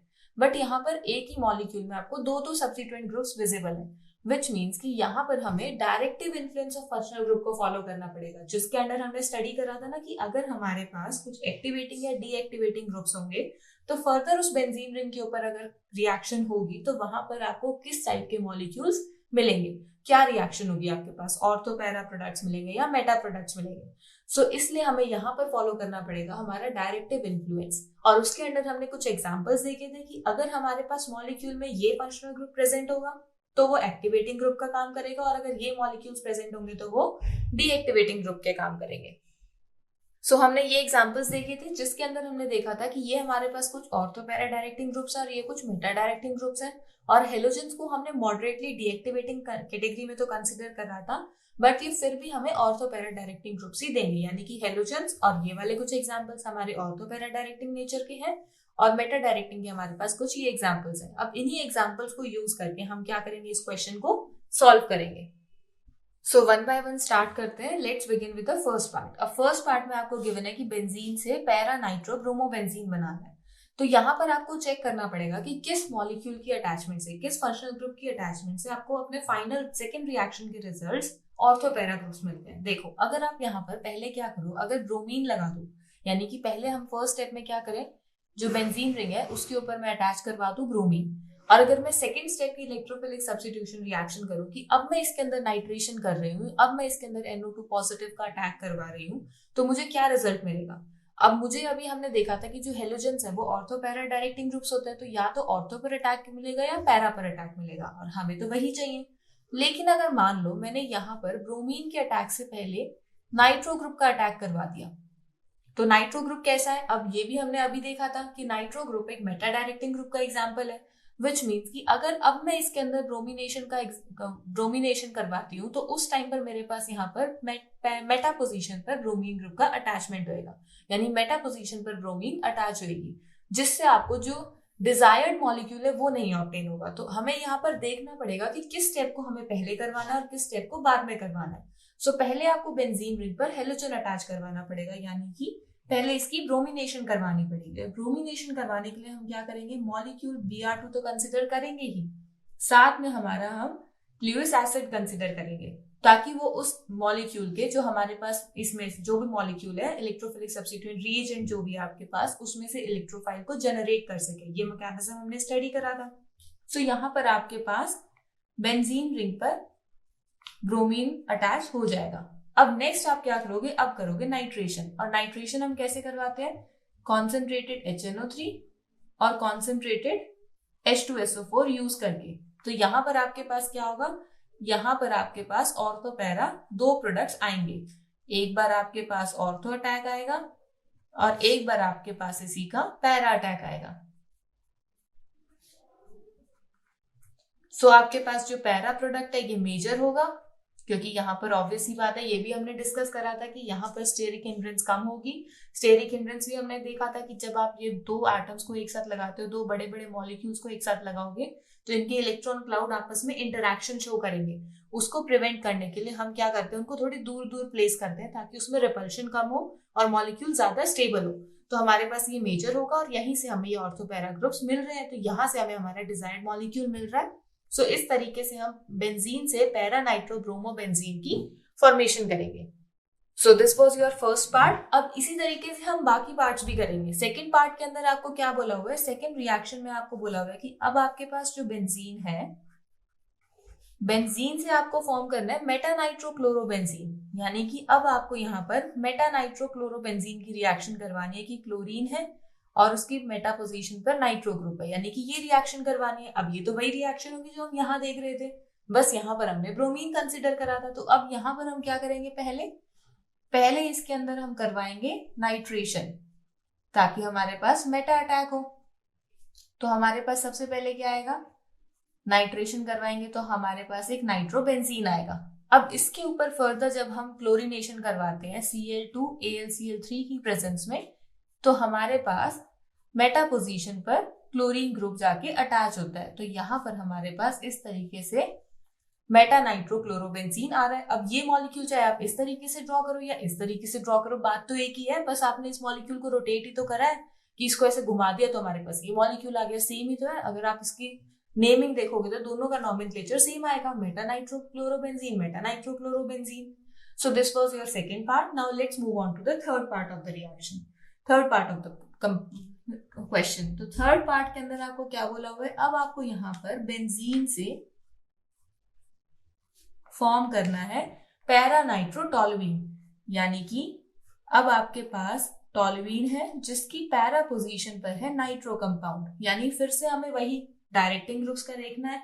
तो अब यहाँ पर हमारे पास टोलुईन है, टोलुईन हम ऑलरेडी देख चुके हैं कि जो ये अल्काइल ग्रुप है, अल्काइल ग्रुप क्या करता है, ऑर्थो पैरा डायरेक्टिंग, यानी हमें सबसे पहले तो यहाँ पर इस अल्काइल ग्रुप की अटैचमेंट करवानी है, और वो भी हमने देखा था कि CH3Cl और AlCl3 की प्रेजेंस, ये सारी इलेक्ट्रोफिलिक सब्स्टिट्यूशन रिएक्शंस हैं जो हम ऑलरेडी स्टडी कर चुके हैं एरोमेटिक कंपाउंड्स के लिए। अगर आपको उसकी डिटेल्ड वीडियो देखनी है तो आपको आई बटन पर उसका लिंक मिल जाएगा। सो यहाँ से आपके पास टोलुईन की फॉर्मेशन होगी। अब फिर हम इसकी करेंगे फर्दर नाइट्रेशन, यानी concentrated HNO3 and concentrated H2SO4 use करेंगे। तो हमारे पास नाइट्रेशन से इसके ऑर्थो पैरा प्रोडक्ट्स आएंगे, एक पैरा प्रोडक्ट आएगा और एक ऑर्थो प्रोडक्ट आएगा, यानी हमें हमारा डिजायर्ड प्रोडक्ट यहाँ इस रिएक्शन से इस स्टेप को फॉलो करके मिल रहा है। So this was your third part. Now let's move on to the fourth part of the molecule. अब fourth part of the molecule में आपको क्या गिवन है कि fourth part of the question में बेंजीन रिंग से एसिटोफिनॉन बनाना है। अब एसिटोफिनॉन का स्ट्रक्चर कैसा होता है, ये तो हो गया आपके पास बेंजीन, एसिटोफेनॉन अब आपका कॉमन नेम है, तो बेंजीन रिंग के ऊपर अगर COCH3 की अटैचमेंट कर दे तो ये हो जाता है एसिटोफेनॉन। अब ये तो हमने हमारी इलेक्ट्रोफिलिक सब्स्टिट्यूशन रिएक्शन में डायरेक्ट रिएक्शन स्टडी करी थी कि इस रिएक्शन के अंदर अगर मैं CH3 COCl का यूज करूं और साथ में एनहाइड्रस AlCl3 यूज कर लो विच इज ल्यूइस एसिड, तो हमारे पास यहाँ पर डायरेक्ट इलेक्ट्रोफिलिक सब्स्टिट्यूशन रिएक्शन होगी और मेरे पास एसिटोफेनॉन की फॉर्मेशन हो जाएगी, साथ में HCl रिलीज हो जाएगा। तो ये हमारे पास हो जाएगी हमारी फोर्थ रिएक्शन। तो इस तरीके से आप बेंजीन से वेरियस अदर कंपाउंड्स की फॉर्मेशन कर सकते हो। आपके पास अगर बेंजीन से कोई रिएक्शन आई है तो सबसे इजी रिएक्शन मिलेगी, क्योंकि बेंजीन में और रिएक्शंस ही नहीं है, सारी इलेक्ट्रोफिलिक सब्स्टिट्यूशन रिएक्शंस हैं। उन 4-5 रिएक्शंस को याद करो और वही आप कहीं पर भी यूज कर सकते हो। उन्हीं से आपके जो भी कंपाउंड्स आएंगे बनेंगे। बस ध्यान क्या रखना है आपको, डायरेक्टिव इन्फ्लुएंस का ध्यान रखना है कि कौन से ग्रुप से ऑर्थोपैरा एक्टिवेट ऑर्थोपैरा ग्रुप्स में आपको प्रोडक्ट्स मिलेंगे और किस फंक्शनल ग्रुप से आपको मेटा प्रोडक्ट्स मिलेंगे। So this was your question number 13. Now let's move on to question number 14. Question number 14 में क्या पूछा हुआ है? In the alkane, ये आपको एक alkane given है. Identify primary, secondary and tertiary carbon atoms and give the number of hydrogen atom bonded to each one of these. यानी इस क्वेश्चन के अंदर क्या पूछा है? सबसे पहले तो आपको एक अल्केन गिवन है और इस अल्केन में आपको प्राइमरी, सेकेंडरी और टर्शियरी कार्बन एटम्स आइडेंटिफाई करने हैं। उनके आइडेंटिफिकेशन के बाद आपको ये बताना है कि जितने आपने प्राइमरी कार्बन एटम्स आइडेंटिफाई करे हैं उनके पास कितने हाइड्रोजन एटम्स बॉन्डेड है, कितने हाइड्रोजन एटम बॉन्डेड सेकेंडरी के साथ है, कितने टर्शियरी के साथ है। बस यही इसका क्वेश्चन, यही इसका सोल्यूशन होगा। सो प्राइमरी, सेकेंडरी और टर्शियरी कार्बन एटम्स हम ऑलरेडी डिस्कस कर चुके हैं। प्राइमरी कार्बन एटम्स होते हैं जब आपके पास मॉलिक्यूल में CH3 लगा हुआ हो, सेकेंडरी होता है जब आपके पास CH2 हो और टर्शियरी होता है जब आपके पास CH लगा हुआ हो, और क्वाटनरी होता है जब आपके पास कार्बन में कोई भी हाइड्रोजन ना हो, सारी जगह आपके डिफरेंट ग्रुप्स लगे हुए, डिफरेंट एटम्स लगे हुए अदर देन द हाइड्रोजन। सो ये हमारे पास प्राइमरी, सेकेंडरी, टर्शियरी और क्वाटनरी की डिवीजन है। बस इसी बेसिस पर हमें ये क्वेश्चन सॉल्व करना है। तो सबसे पहले इस मॉलिक्यूल का स्ट्रक्चर देख लेते हैं। सो जब आप इस मॉलिक्यूल के स्ट्रक्चर को ऑब्जर्व करोगे, ये स्ट्रक्चर कुछ इस तरीके से एग्जिस्ट कर रहा है, जिसमें आपको दिख रहा है कि हमारे पास यहाँ पर ये CH3, ये CH3, ये CH3 और ये CH3, ये आपके प्राइमरी कार्बन एटम्स हैं। टोटल आपके पास प्राइमरी कार्बन एटम कितने हैं? 1 2 3 4 5, टोटल 5 प्राइमरी कार्बन एटम्स है। एक प्राइमरी कार्बन एटम के पास 3 हाइड्रोजन, तो 5 के साथ कितने होंगे? 15 hydrogen. Now moving on towards the secondary. अब सेकेंडरी आपके पास 1 2 कार्बन एटम सेकेंडरी नेचर के हैं। एक कार्बन के साथ 2 हाइड्रोजन, तो 2 कार्बन एटम्स के साथ 4 हाइड्रोजन एटम्स बॉन्डेड होंगे। और टर्शियरी तो सिर्फ एक ही कार्बन है, क्योंकि ये तो हमारा क्वाटनरी नेचर का है और हमें पूछा हुआ है सिर्फ tertiary. So tertiary carbon atom एक ही है, सो हाइड्रोजन एटम बॉन्डेड होंगे 1। So this was your question number 14। Now let's move on to question number 15। Question number 15 में क्या पूछा हुआ है? What effect does branching of an alkane chain has on its boiling point. यानी यहाँ पर ये बोला हुआ है कि आपके पास जो अल्केन है उसके बॉइलिंग पॉइंट का आपको ऑर्डर बताना है। क्या ऑर्डर बताना है? ऑर्डर बताने का मतलब है कि आपका बॉइलिंग पॉइंट का प्रॉपर्टी को एक्सप्लेन करना है कि आपकी बॉइलिंग पॉइंट किस तरीके से मॉलिक्यूल में चेंज होता है। जैसे अगर आपके पास कोई स्ट्रेट चेन है तो उसमें क्या इफेक्ट आएगा, अगर आपके पास कोई ब्रांच है तो उसमें क्या इफेक्ट आएगा। और क्वेश्चन में आपसे ब्रांचिंग का ही पूछा है। अब हमें पता है कि जो बॉइलिंग पॉइंट होता है वो सरफेस एरिया पर डायरेक्टली प्रोपोर्शनल होता है, और जब भी हमारे number of carbon atom increase होते हैं चेन में तो हमारे पास सरफेस एरिया इंक्रीज हो रहा है। तो विच मीन्स कि with increase in number of carbon atoms in the chain boiling point आपका इंक्रीज होता है। लेकिन अगर वहीं पर मैं ब्रांचिंग इंट्रोड्यूस करने लग जाऊं तो ब्रांचिंग इंट्रोड्यूस करने से क्या होगा? जैसे मान लो आपकी एक स्ट्रेट चेन है, ये आपकी स्ट्रेट चेन है। अब इस स्ट्रेट चेन के अंदर मैंने क्या करा, यहाँ पर इस तरीके से ब्रांचेस इंट्रोड्यूस कर दी। एक तो आपके पास एक कंप्लीट स्ट्रेट चेन है, दूसरा आपके पास इस तरीके से ब्रांच एग्जिस्ट कर रही है इतने ही नंबर ऑफ कार्बन एटम्स के लिए। सो इसका तो सरफेस एरिया ज्यादा हो गया, लेकिन इसका सरफेस एरिया रिड्यूस हो गया, ये तो एक स्फेरिकल फॉर्म में आ गया। सो यहाँ पर सरफेस एरिया रिड्यूस हो जाएगा, विच मीन्स की बॉइलिंग पॉइंट भी आपका डिक्रीज कर जाएगा। सो यही आपको यहाँ पर एक्सप्लेन करना है। तो हम इसे वर्ड्स की फॉर्म में कैसे लिखेंगे? Boiling point of alkane arises with increase in number of carbon atoms in the chain, but if a branch is introduced in chain, the surface area of molecule decreases. अभी हमने वही समझा था। And boiling point is directly proportional to surface area. So boiling point decreases with increasing branching in the chain. For example, अगर हम pentane और 2-मिथाइल butane की बात करें, पेंटेन और 2-मिथाइल ब्यूटेन में सेम नंबर ऑफ कार्बन और हाइड्रोजन एटम्स हैं। सो अगर आप पेंटेन की बॉइलिंग पॉइंट की बात करोगे, इसकी बॉइलिंग पॉइंट की वैल्यू होती है 309 केल्विन, और वहीं पर 2 मिथाइल ब्यूटेन की जो बॉइलिंग पॉइंट की वैल्यू होती है वो होती है 300 केल्विन। दोनों में ही आप ऑब्जर्व कर पा रहे हो कि आपको एक decrease in boiling point observe हो रहा है, which is because of branching, क्योंकि यहाँ पर आपकी एक स्ट्रेट चेन है और यहाँ पर उतने ही कार्बन एटम्स की आपके पास एक ब्रांच चेन है। सो इस तरीके से हम शो कर सकते हैं कि विद ब्रांचिंग आपका जो बॉइलिंग पॉइंट है वो डिक्रीज करता है। So this was your question number 15. Now let's move on to question number 16. Question number 16 में क्या पूछा हुआ है? Addition of HBr to propene yields 2 bromopropane. अब इस फर्स्ट स्टेटमेंट को सबसे पहले फर्स्ट स्टेटमेंट ही देखते हैं, इसके अंदर क्या बोला हुआ है। इसमें ये बोला हुआ है कि आपने HBr ऐड करा है प्रोपीन में। अब प्रोपीन हमारे पास कैसा होता है? प्रोपीन होता है हमारे पास CH3 CH double bond CH2, ये आपके पास आपका प्रोपीन मॉलिक्यूल। अब इस प्रोपीन मॉलिक्यूल में आप क्या कर रहे हो? एक बार तो HBr ऐड कर रहे हो तो आपको प्रोडक्ट मिल रहा है 2 ब्रोमोप्रोपेन। 2 ब्रोमोप्रोपेन क्या होता है? CH3 CHBr एंड CH3, ये है आपके पास 2 ब्रोमोप्रोपेन। ये तो हो गई आपकी फर्स्ट स्टेटमेंट। सेकेंड स्टेटमेंट में क्या बोला है? While the presence of benzoyl peroxide. अब यहाँ पर आप जो HBr की एडिशन कर रहे हो विद द सेम रिएक्शन, यानी यहाँ पर भी आप दोबारा से HBr की रिएक्शन कर रहे हो, but now in the presence of benzoyl peroxide. अब आप यहाँ पर क्या यूज कर रहे हो? बेंजोइल पेरोक्साइड, यानी हम यहाँ पर एक पेरोक्साइड यूज कर रहे हैं, और पेरोक्साइड हम ऑलरेडी स्टडी कर चुके हैं जो कि आपका ऑपोजिट इफेक्ट दिखाता है इसके कंपैरिजन में। तो यहाँ से आपको मिल रहा है 1 bromopropane which is CH3 CH2 CH2Br, यानी आपको दोनों ही रिएक्शंस में अलग अलग रिजल्ट्स मिल रहे हैं। तो ये रिजल्ट्स की फॉर्मेशन आपको एक्सप्लेन करनी है और इसका मैकेनिज्म बताना है। तो ये रिएक्शन हम ऑलरेडी स्टडी कर चुके हैं। किस कंडीशन के अंदर स्टडी करी थी हमने? ये कौन सी कैटेगरी के अंदर स्टडी करी थी? हमने यहाँ पर अल्कीन्स में हाइड्रोजन हैलाइड्स की एडिशन करी थी कि अगर हमारे पास कोई अल्कीन है और उसमें मैं कोई हाइड्रोजन हैलाइड ऐड कर रही हूँ तो वो आपको किस तरीके के रिजल्ट्स देंगे इन absence of peroxide and in presence of peroxide. जब आपके पास पेरोक्साइड प्रेजेंट नहीं होता उस टाइम पर आपके पास जो रिजल्ट्स आते हैं वो मार्कोनिकॉफ रूल को फॉलो करते हैं, और ये हम ऑलरेडी स्टडी कर चुके हैं। और जब आपके पास पेरोक्साइड प्रेजेंट होता है तो वो एंटी मार्कोनिकॉफ रूल को स्टडी करते हैं,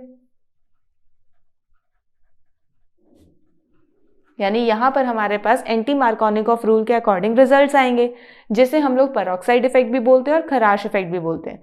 बस यहीं पर जो ये आपके पास मार्कोनिकॉफ और एंटी मार्कोनिकॉफ के अकॉर्डिंग आपके जो रिजल्ट्स आ रहे हैं वही आपके मेजर और माइनर प्रोडक्ट्स डिसाइड करते हैं और वही आपको एक्सप्लेन करना है। सो मार्कोनिकॉफ रूल के अंदर हमने स्टडी करा था कि हम स्टडी करते हैं इलेक्ट्रोफिलिक सब्स्टिट्यूशन रिएक्शंस, और यहाँ पर इलेक्ट्रोफिलिक एडिशन रिएक्शंस, और एंटी मार्कोनिकॉफ के अंडर हमारे पास होता है फ्री रेडिकल मैकेनिज्म। सो आपको यही दोनों मैकेनिज्म्स यहाँ पर एक्सप्लेन करने हैं, प्लस साथ में रीजन भी देना है कि आपको यहाँ पर 2 bromopropane as a major product क्यों मिल रहा है और यहाँ 1 bromopropane as a major product क्यों मिल रहा है।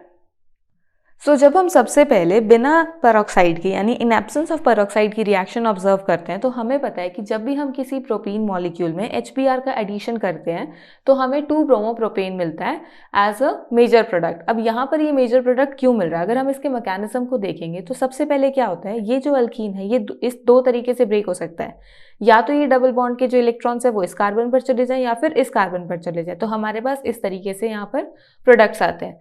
अब यहाँ पर हमारे पास जो ये HBr है वो ब्रेक होता है H पॉजिटिव और Br नेगेटिव में। तो सबसे पहले H पॉजिटिव अटैक करता है।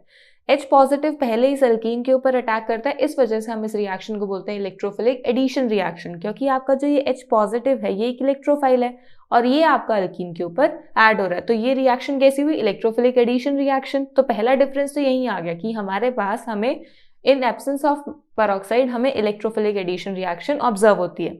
जैसे आप H पॉजिटिव यहाँ अटैच करते हो तो H पॉजिटिव नेगेटिव चार्ज पर जाकर अटैच होएगा, इससे आपके पास ये 2 कार्बोकैटाइंस की फॉर्मेशन होती है। अब ये जो आपके पास कार्बोकैटाइंस बने हैं इन्हीं कार्बोकैटाइन की स्टेबिलिटी डिसाइड करेगा कि हमारे पास कौन सा प्रोडक्ट मेजर आएगा। तो जब हम इन दोनों कार्बोकैटाइंस को देखते हैं तो हमें क्लियरली ऑब्जर्व हो रहा है कि अगर हम यहाँ पर हाइपर कॉन्जुगेशन रूल के अकॉर्डिंग स्टेबिलिटी को चेक करेंगे तो यहाँ आपको नंबर ऑफ अल्फा हाइड्रोजन्स 2 मिल रहे हैं और यहाँ नंबर ऑफ अल्फा हाइड्रोजन 6 मिल रहे हैं, विच मीन्स कि दिस इज मोर स्टेबल, क्योंकि अल्फा हाइड्रोजन्स जितने ज्यादा उतनी ज्यादा स्टेबिलिटी। तो ये वाला जो आपके पास कार्बोकैटाइन है ये ज्यादा स्टेबल है, और अगर ये ज्यादा स्टेबल है तो यही आपका मेजर प्रोडक्ट देगा। अब आपके पास H पॉजिटिव और Br नेगेटिव में से H पॉजिटिव ने तो अपनी रिएक्शन शो कर दी थी, अब अटैक होना है Br नेगेटिव का। तो Br negative positively charge species की तरफ जाएगा, तो या तो इस पोजीशन पर अटैच होगा या फिर इस पोजीशन पर अटैच होगा, यानी आपको प्रोडक्ट्स तो दोनों ही मिलेंगे, बट मेजर कौन सा मिलेगा, जो आपका ज्यादा स्टेबल होगा। तो ये ज्यादा स्टेबल है, तो यही आपको as a major product obtain हो रहा है, और यही हमारे पास मार्कोनिकॉफ रूल बोलता है। मार्कोनिकॉफ रूल क्या बोलता है कि जो नेगेटिवली चार्ज रिएजेंट होता है वो उस पोजीशन पर जाके अटैच होता है जहां पर आपके पास less number of hydrogen atoms होते हैं। तो इन दोनों ही पोजीशंस को अगर देखेंगे तो इस पोजीशन पर less number of hydrogen atoms है, तो यहाँ आपका Br नेगेटिव अटैच हो जाएगा, तो उसके अकॉर्डिंग हमें ये प्रोडक्ट मेजर मिलेगा विच इज 2-ब्रोमोप्रोपेन। सो आपको first reaction in absence of peroxide आपको 2-ब्रोमोप्रोपेन as a major product receive होता है, और उसका रीजन है इलेक्ट्रोपॉजिटिव कार्बोकैटायन की स्टेबिलिटी की वजह से, जितना ज्यादा स्टेबल उतना ज्यादा major product. Now let's move on to the next reaction which is in presence of peroxide. So अब आप अगर पेरोक्साइड की प्रेजेंस में रिएक्शन देखोगे, हमने पेरोक्साइड कंसिडर किया है बेंजोइल पेरोक्साइड, ये है आपके पास बेंजोइल पेरोक्साइड। हमने देखा था कि अगर हम पेरोक्साइड कंसिडर करते हैं तो हमारे पास ऑब्जर्वेशन मिली थी कि फ्री रेडिकल मैकेनिज्म फॉलो होता है। फ्री रेडिकल मैकेनिज्म फॉलो करने के लिए हमें क्या करना पड़ेगा, सबसे पहले रेडिकल्स बनाने होंगे। तो ये जो बेंजोइल पेरोक्साइड है इसमें होमोलिटिक क्लीवेज होगी, जिससे आपके पास इस तरीके से एक रेडिकल की फॉर्मेशन होगी। अब यहाँ पर क्या हो रहा है, यहाँ से CO2 मॉलिक्यूल रिमूव हो सकता है, क्योंकि ये जो आपके पास अगर हम यहाँ देखें तो और इसको और ज्यादा स्टेबल पेरोक्साइड में स्टेबल फ्री रेडिकल में कन्वर्ट करने के लिए हम क्या करेंगे, फिर से एक होमोलिटिक क्लीवेज करेंगे, जिससे एक इलेक्ट्रॉन तो इस C6H5 पर शिफ्ट होगा और एक इलेक्ट्रॉन इस कार्बन पर शिफ्ट होगा, जो आपको फर्दर CO2 दे देगा, और यहाँ से आपके पास 2 बेंजाइल रेडिकल्स की फॉर्मेशन होगी। तो यहाँ बेंजीन रेडिकल जो है ये HBr के साथ रिएक्शन शो करेगा। इसमें क्या होगा, आपका HBr भी फिर से होमोलिटिक क्लीवेज शो करेगा, और ये जो हाइड्रोजन है ये इसके साथ कंबाइन करके आपको बेंजीन देगा, और आपके पास ब्रोमीन रेडिकल आ जाएगा। अब ब्रोमीन रेडिकल के पास अपने अटैच होने के लिए क्या जगह बच गई, सिर्फ अल्कीन। तो अल्कीन क्या करेगा, अब अल्कीन में जो आपके पास रेडिकल फॉर्मेशन होगी वो कैसे होगी, ये जो आपके पास मल्टीपल बॉन्ड है इसकी होमोलिटिक क्लीवेज होगी, या इस तरीके से आपके पास रेडिकल बनेगा जिस पर हमारे पास ब्रोमीन रेडिकल अटैच होगा। अब ब्रोमीन रेडिकल अटैच होने के लिए उसके पास 2 पोजीशंस है, एक तो ये पोजीशन है, एक ये पोजीशन है, वो दोनों पर ही अटैच हो जाएगा। लेकिन अब फर्दर हमें कैसे पता लगेगा कि हमारे पास कौन सा कंपाउंड मेजर आएगा, वो डिपेंड करेगा इन फ्री रेडिकल्स की स्टेबिलिटी पर, क्योंकि अभी हमने पीछे ही डिसाइड करा था कि हम कार्बोकैटायन की स्टेबिलिटी पर डिसाइड करेंगे, क्योंकि वो इलेक्ट्रोफिलिक एडिशन रिएक्शन थी। अब यहाँ हम लोग इन presence of peroxide free radical की स्टेबिलिटी पर डिसाइड करेंगे, क्योंकि एक free radical mechanism reaction follow कर रहे हैं। तो यहाँ पर जब हम हाइपर कॉन्जुगेशन के अकॉर्डिंग स्टेबिलिटी देखते हैं तो इस मॉलिक्यूल में आपको 1 अल्फा हाइड्रोजन ऑब्जर्व हो रहा है और यहाँ आपको 5 अल्फा हाइड्रोजन ऑब्जर्व हो रहे हैं, विच मीन्स कि this is more stable, because more the number of alpha hydrogen more the stability. तो अगर ये ज्यादा स्टेबल है तो यही हमारे पास मेजर प्रोडक्ट आएगा। सो अगर हमारे पास ये मेजर प्रोडक्ट आएगा, यानी इस मॉलिक्यूल से हमें मेजर प्रोडक्ट ऑब्टेन होगा, तो हमारे पास जो Br रेडिकल और हाइड्रोजन रेडिकल थे वो तो खत्म हो चुके हैं। अब हमारे पास दोबारा से HBr, क्योंकि HBr तो रिएक्शन में है ही, तो उससे फिर से हमें हाइड्रोजन रेडिकल और ब्रोमीन रेडिकल की फॉर्मेशन होगी। तो हाइड्रोजन रेडिकल अब इस पोजीशन पर जाकर अटैचमेंट शो करेगा और इसके अकॉर्डिंग हमारे पास 1-ब्रोमोप्रोपेन will be the major product. अब यहाँ पर मैंने आपको पहले भी बताया था कि आपको और डिफरेंट प्रोडक्ट्स भी ऑब्टेन हो सकते हैं, जरूरी नहीं है कि हाइड्रोजन रेडिकल ही आके अटैचमेंट शो करे, यहाँ से ब्रोमीन रेडिकल भी अटैच हो सकता है, या ये रेडिकल भी कंबाइन कर सकते हैं, क्योंकि हमें फ्री रेडिकल मैकेनिज्म या फ्री रेडिकल रिएक्शंस के अंदर बहुत सारे साइड प्रोडक्ट्स ऑब्टेन होते हैं other than the desired products. Desired products तो ऑब्टेन होते ही हैं, उनकी कॉन्सेंट्रेशन बाकी साइड प्रोडक्ट्स से कंपैरेटिवली ज़्यादा होती है, क्योंकि हमें वही रिएक्शन चाहिए होती है। तो वो रिएक्शन हम कब डिजायर करते हैं, कब हमें ऐसा लगता है कि इस रिएक्शन से हमें यही प्रोडक्ट्स मिलेंगे, क्योंकि हमें पता होता है कि जो मेजॉरिटी ऑफ रिएक्शन होगी वो इन्हीं स्पीशीज के बीच में होगी, क्योंकि ये ज़्यादा रिएक्टिव नेचर के हैं, ये ज़्यादा स्टेबल प्रोडक्ट्स देंगे, और जहाँ पर स्टेबिलिटी ज़्यादा होगी वहीं मेजॉरिटी आएगी। तो हमें दूसरे प्रोडक्ट्स भी मिल सकते हैं, बट ये प्रोडक्ट्स हमारे मेजर होंगे। सो आपको यहाँ से 1-ब्रोमोप्रोपेन मिल रहा है इन प्रेजेंस ऑफ पेरोक्साइड, और इन एब्सेंस ऑफ पेरोक्साइड आपको 2-ब्रोमोप्रोपेन मिल रहा है। बस यही आपको दोनों मैकेनिज्म्स इस क्वेश्चन के अंदर शो करने हैं। So this was your question number 16. Now let's move on to question number 17. Question number 17 में क्या पूछा हुआ है, write down the products of ozonolysis of 1,2-डाइमिथाइल बेंजीन। आपको फर्स्ट स्टेटमेंट में क्या बोला है कि आपके पास एक ऑर्थोजाइलिन है। ऑर्थोजाइलिन का स्ट्रक्चर होता है हमारा इस तरीके से। CH3 CH3, ये है आपके पास ऑर्थोजाइलिन। इसके ओजोनोलिसिस प्रोडक्ट पूछे, यानी यहाँ पर हमें इसकी क्या करवानी है, ओजोनोलिसिस रिएक्शन करवानी है। और फिर सेकंड स्टेटमेंट में बोला हुआ है how does the result support Kekule structures for benzene, और इसमें ये बोला हुआ है कि केक्यूले स्ट्रक्चर्स को सपोर्ट कैसे कर रहा है ये रिएक्शन। केक्यूले स्ट्रक्चर्स हमने क्या स्टडी करे थे बेंजीन के, कि हमारे पास बेंजीन दो फॉर्म्स में एग्जिस्ट कर सकती है, एक उसकी ये फॉर्म है और दूसरी फॉर्म उसके मल्टीपल बॉन्ड्स की पोजीशन शिफ्ट हो जाती है, यानी हमारे पास एक ये फॉर्म होती है। तो आपको इस मॉलिक्यूल की ओजोनोलिसिस से ये बताना है कि आपके पास जो बेंजीन है वो दो फॉर्म्स में एग्जिस्ट कर सकता है। अब ये एग्जिस्टेंस हम कैसे एक्सप्लेन करेंगे, सबसे पहले तो आप यही देखो कि अगर बेंजीन दो फॉर्म में एग्जिस्ट कर सकता है तो ऑर्थोजाइलिन भी तो दो फॉर्म में एग्जिस्ट कर सकता है। अगर ऑर्थोजाइलिन इस तरीके से एग्जिस्ट कर सकता है तो ऐसा भी तो हो सकता है कि ऑर्थोजाइलिन ऐसे एग्जिस्ट करे, हमारे पास मल्टीपल बॉन्ड्स कुछ इस तरीके से हो, यहाँ CH3 और यहाँ CH3 हो। ये भी तो हो सकता है ना कि एक बार आपका CH3 जो अटैचमेंट है वो कार्बन सिंगल बॉन्ड कार्बन के साथ हो और एक बार वो कार्बन डबल बॉन्ड कार्बन के साथ हो। तो यहीं पर जो आपको ये डिफरेंट अटैचमेंट ऑब्जर्व हो रही है, इसी की ओजोनोलिसिस से आपको इसके केक्यूले स्ट्रक्चर्स को सपोर्ट करना है। अब यहाँ से हम इसको कैसे सपोर्ट करेंगे, क्योंकि हमारे पास तो ओजोनोलिसिस रिएक्शन से हम कैसे बता सकते हैं। देखो, जब भी हम ओजोनोलिसिस रिएक्शन के बारे में स्टडी करते हैं तो ओजोनोलिसिस रिएक्शन के अंदर क्या होता है कि आप ओजोन और जिंक वाटर की प्रेजेंस में क्या करते हो, मल्टीपल बॉन्ड्स को ब्रेक करते हो और फिर साथ में ऑक्सीजन लगाते हो, क्योंकि ये हमने अपने चैप्टर के अंदर स्टडी करा था।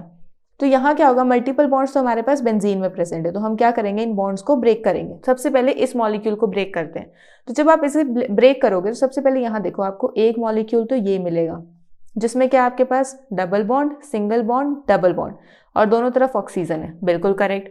फिर प्लस साथ में आपको एक मॉलिक्यूल ये मिल रहा है जिसमें फिर से क्या आ रहा है, double bond, single bond, double bond और फिर दोनों तरफ ऑक्सीजन आपने लगा दी क्योंकि ब्रेक करा है। और एक मॉलिक्यूल आपको ये मिल रहा है जिसमें आपको क्या दिख रहा है, डबल बॉन्ड, सिंगल बॉन्ड, यहाँ CH3 है, फिर डबल बॉन्ड और यहाँ CH3 है और इन डबल बॉन्ड्स के पास ऑक्सीजन है। यानी आपको ये तीन प्रोडक्ट्स मिल रहे हैं जिसमें ये दो प्रोडक्ट्स तो कॉमन है। तो आपको फर्स्ट रिएक्शन से कौन से प्रोडक्ट्स मिले, एक प्रोडक्ट तो आपको ये मिला है और प्लस दो प्रोडक्ट्स आपको ये वाले मिले।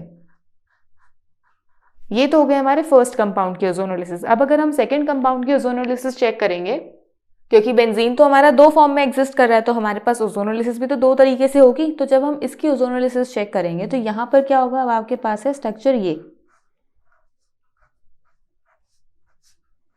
अब इस स्ट्रक्चर में हमारे पास ओजोनोलिसिस रिएक्शन में आप क्या करोगे, बॉन्ड्स को ब्रेक करोगे फिर से। तो जब आप इन बॉन्ड्स को ब्रेक करोगे तो यहाँ पर आप इस तरीके से इसकी ये पोजीशंस दिखाओगे।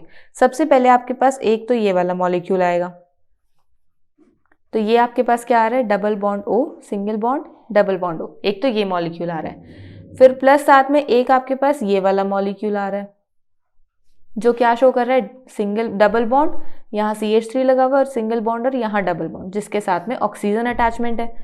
प्लस साथ में और क्या दिख रहा है आपको, एक मॉलिक्यूल ये फॉर्म होता हुआ दिख रहा है। इस मॉलिक्यूल के अंदर भी कैसी ऑब्जर्वेशन मिल रही है, ये ऑब्जर्वेशन मिल रही है। यानी ये दोनों मॉलिक्यूल्स तो सेम आ गए। यानी आपको इस कंपाउंड से कैसे क्या प्रोडक्ट्स मिल रहे हैं, एक प्रोडक्ट तो आपको ये मिल रहा है, यानी दो प्रोडक्ट्स तो आपको ये मिल रहे हैं प्लस साथ में ये मिल रहा है। यानी आप देख रहे हो तो ये वाला जो आपका प्रोडक्ट है ये तो कॉमन प्रोडक्ट है। तो आप कह सकते हो कि अगर आप ऑर्थोजाइलिन की ओजोनोलिसिस रिएक्शन करवाते हो, ये ऑर्थोजाइलिन है, अगर आप इसकी ओजोनोलिसिस करवाते हो तो आपको प्रोडक्ट्स मिलते हैं ये दो मॉलिक्यूल्स इसके प्लस 3 मॉलिक्यूल्स ऑफ दिस। अगर हम इनके मोल्स को ना देखें, अगर आप इन मोल्स को अभी ना देखो, तो जब आपके अकॉर्डिंग आप ओजोनोलिसिस करवाओगे ऑर्थोजाइलिन की, तो या तो आप इस स्ट्रक्चर को फॉर्म करके करवाओगे या इस स्ट्रक्चर को फॉर्म करके करवाओगे, क्योंकि इनिशियली आपके पास ऐसा कोई आइडिया नहीं है कि हम किसी दोनों स्ट्रक्चर्स को लेकर भी कर सकते हैं। आप कोई भी एक स्ट्रक्चर कंसिडर कर लोगे क्योंकि बेंजीन के तो दोनों स्ट्रक्चर्स पॉसिबल है। सो उसके अकॉर्डिंग आपको एक बार तो ये रिजल्ट मिलेगा और किसी को ये रिजल्ट मिल सकता है, यानी दोनों अलग अलग रिजल्ट्स मिल रहे हैं। और जब हम एक्चुअली ऑर्थोजाइलिन की ओजोनोलिसिस को स्टडी करते हैं तो हमें तीनों प्रोडक्ट्स मिलते हैं। तो अब ये तीनों प्रोडक्ट्स तो तभी पॉसिबल है ना जब आप इन दोनों कंपाउंड्स की रिएक्शन शो कर रहे हो, क्योंकि अगर एक कंपाउंड की रिएक्शन करते हो तो उससे तो दो ही प्रोडक्ट्स मिलते हैं आपको।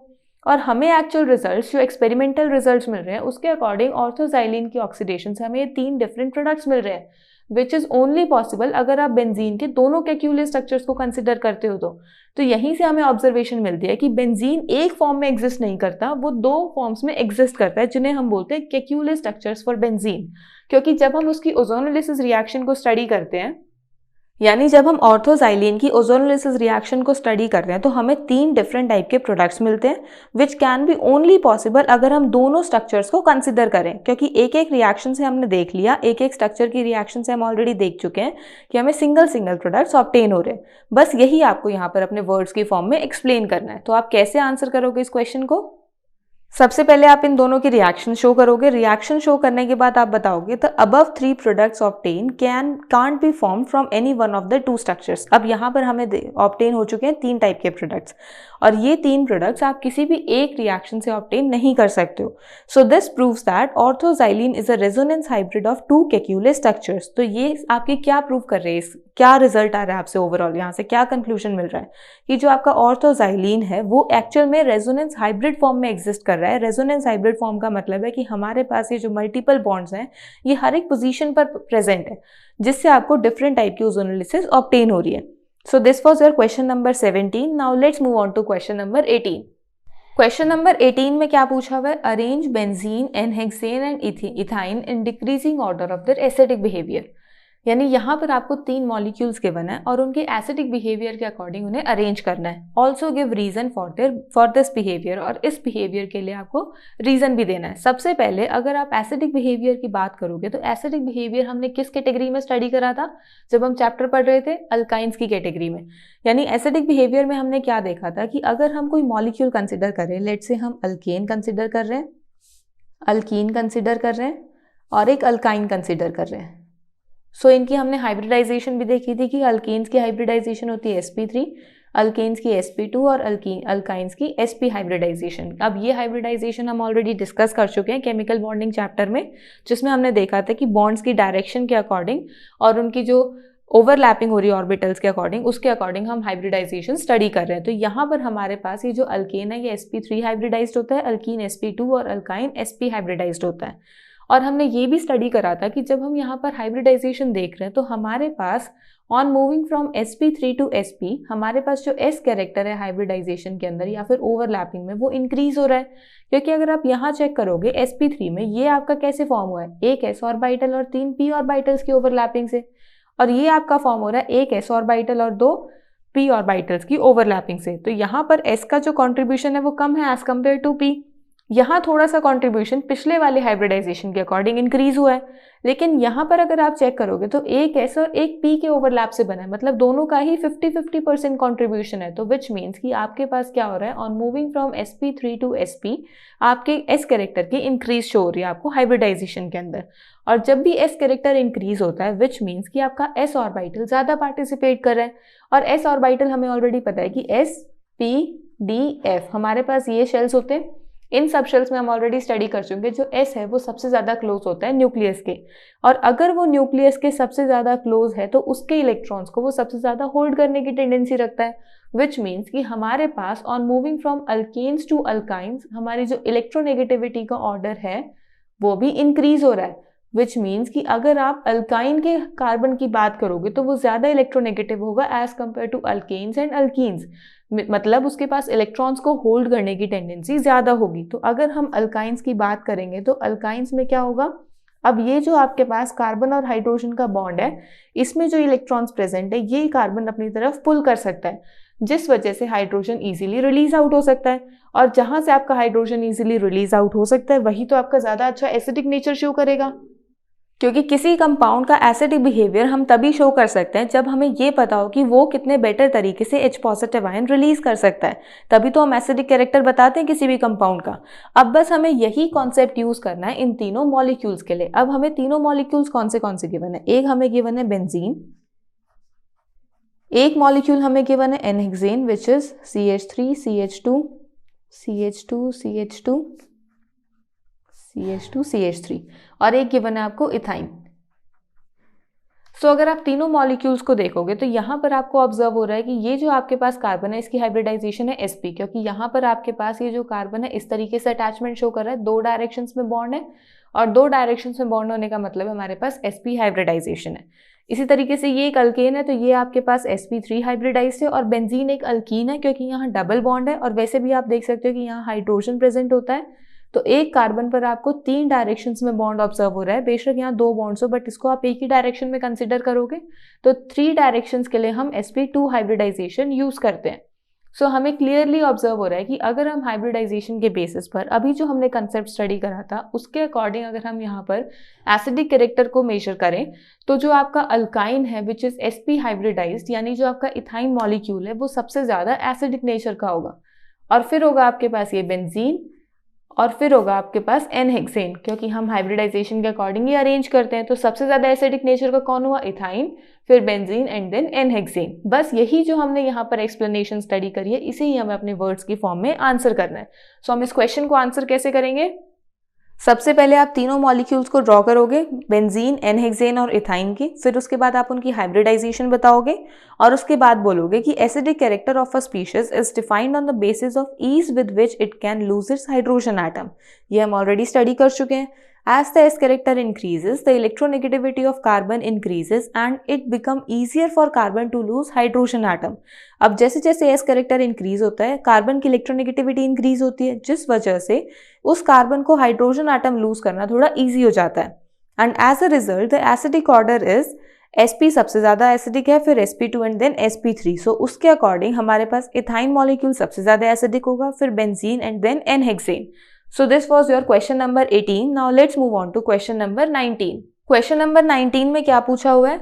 Why does benzene undergoes electrophilic substitution reaction easily and nucleophilic substitution with difficulty? अब इस स्टेटमेंट के अंदर क्या बोला है? इस स्टेटमेंट में बोला हुआ है कि अगर हम बेंजीन कंसिडर करते हैं और बेंजीन की डिफरेंट रिएक्शंस को स्टडी करते हैं तो हमें ये पता लगता है कि जो इलेक्ट्रोफिलिक सब्स्टिट्यूशन रिएक्शन है वो तो बेंजीन थोड़ी इजीली चला जाता है, लेकिन जो न्यूक्लियोफिलिक सब्स्टिट्यूशन रिएक्शन है उसमें डिफिकल्टी होती है। अब ऐसा क्यों?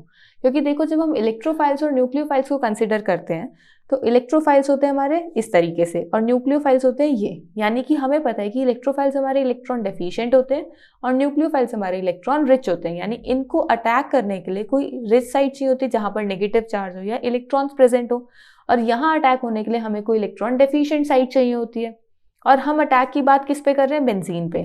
तो जब हम बेंजीन मॉलिक्यूल को स्टडी करते हैं तो बेंजीन में हमारे पास क्या है? ये मल्टीपल बॉन्ड्स प्रेजेंट है, और मल्टीपल बॉन्ड्स में हमारे पास क्या है? इलेक्ट्रॉन्स प्रेजेंट है। हमें क्लियरली पता है कि जो मल्टीपल बॉन्ड्स हैं इनके अंदर एक्स्ट्रा इलेक्ट्रॉन्स प्रेजेंट है जो कि हमारे पास किसी भी रिएजेंट के लिए एक अटैकिंग साइट की तरह वर्क करते हैं, विच मीन्स कि बेंजीन इज इलेक्ट्रॉन रिच, क्योंकि इसके पास हम अगर बेंजीन मॉलिक्यूल को स्टडी करते हैं तो हमने जब उसका मॉलिक्यूल स्टडी करा था तो हमने देखा था कि बेंजीन एक सैंडविच टाइप मॉलिक्यूल होता है, जिसमें क्या होता है हमारे पास ये प्लेन ऑफ पेपर आप बेंजीन कंसिडर कर लो, और ऊपर इसके इलेक्ट्रॉन क्लाउड होते हैं, नीचे इसके इलेक्ट्रॉन क्लाउड होते हैं। हमने स्टडी करा था ना कि चीज जो हमारे पास है सैंडविचेस के बीच में वो चीज हमारी बेंजीन रिंग है, यानी साइक्लोहेक्सेन की रिंग है।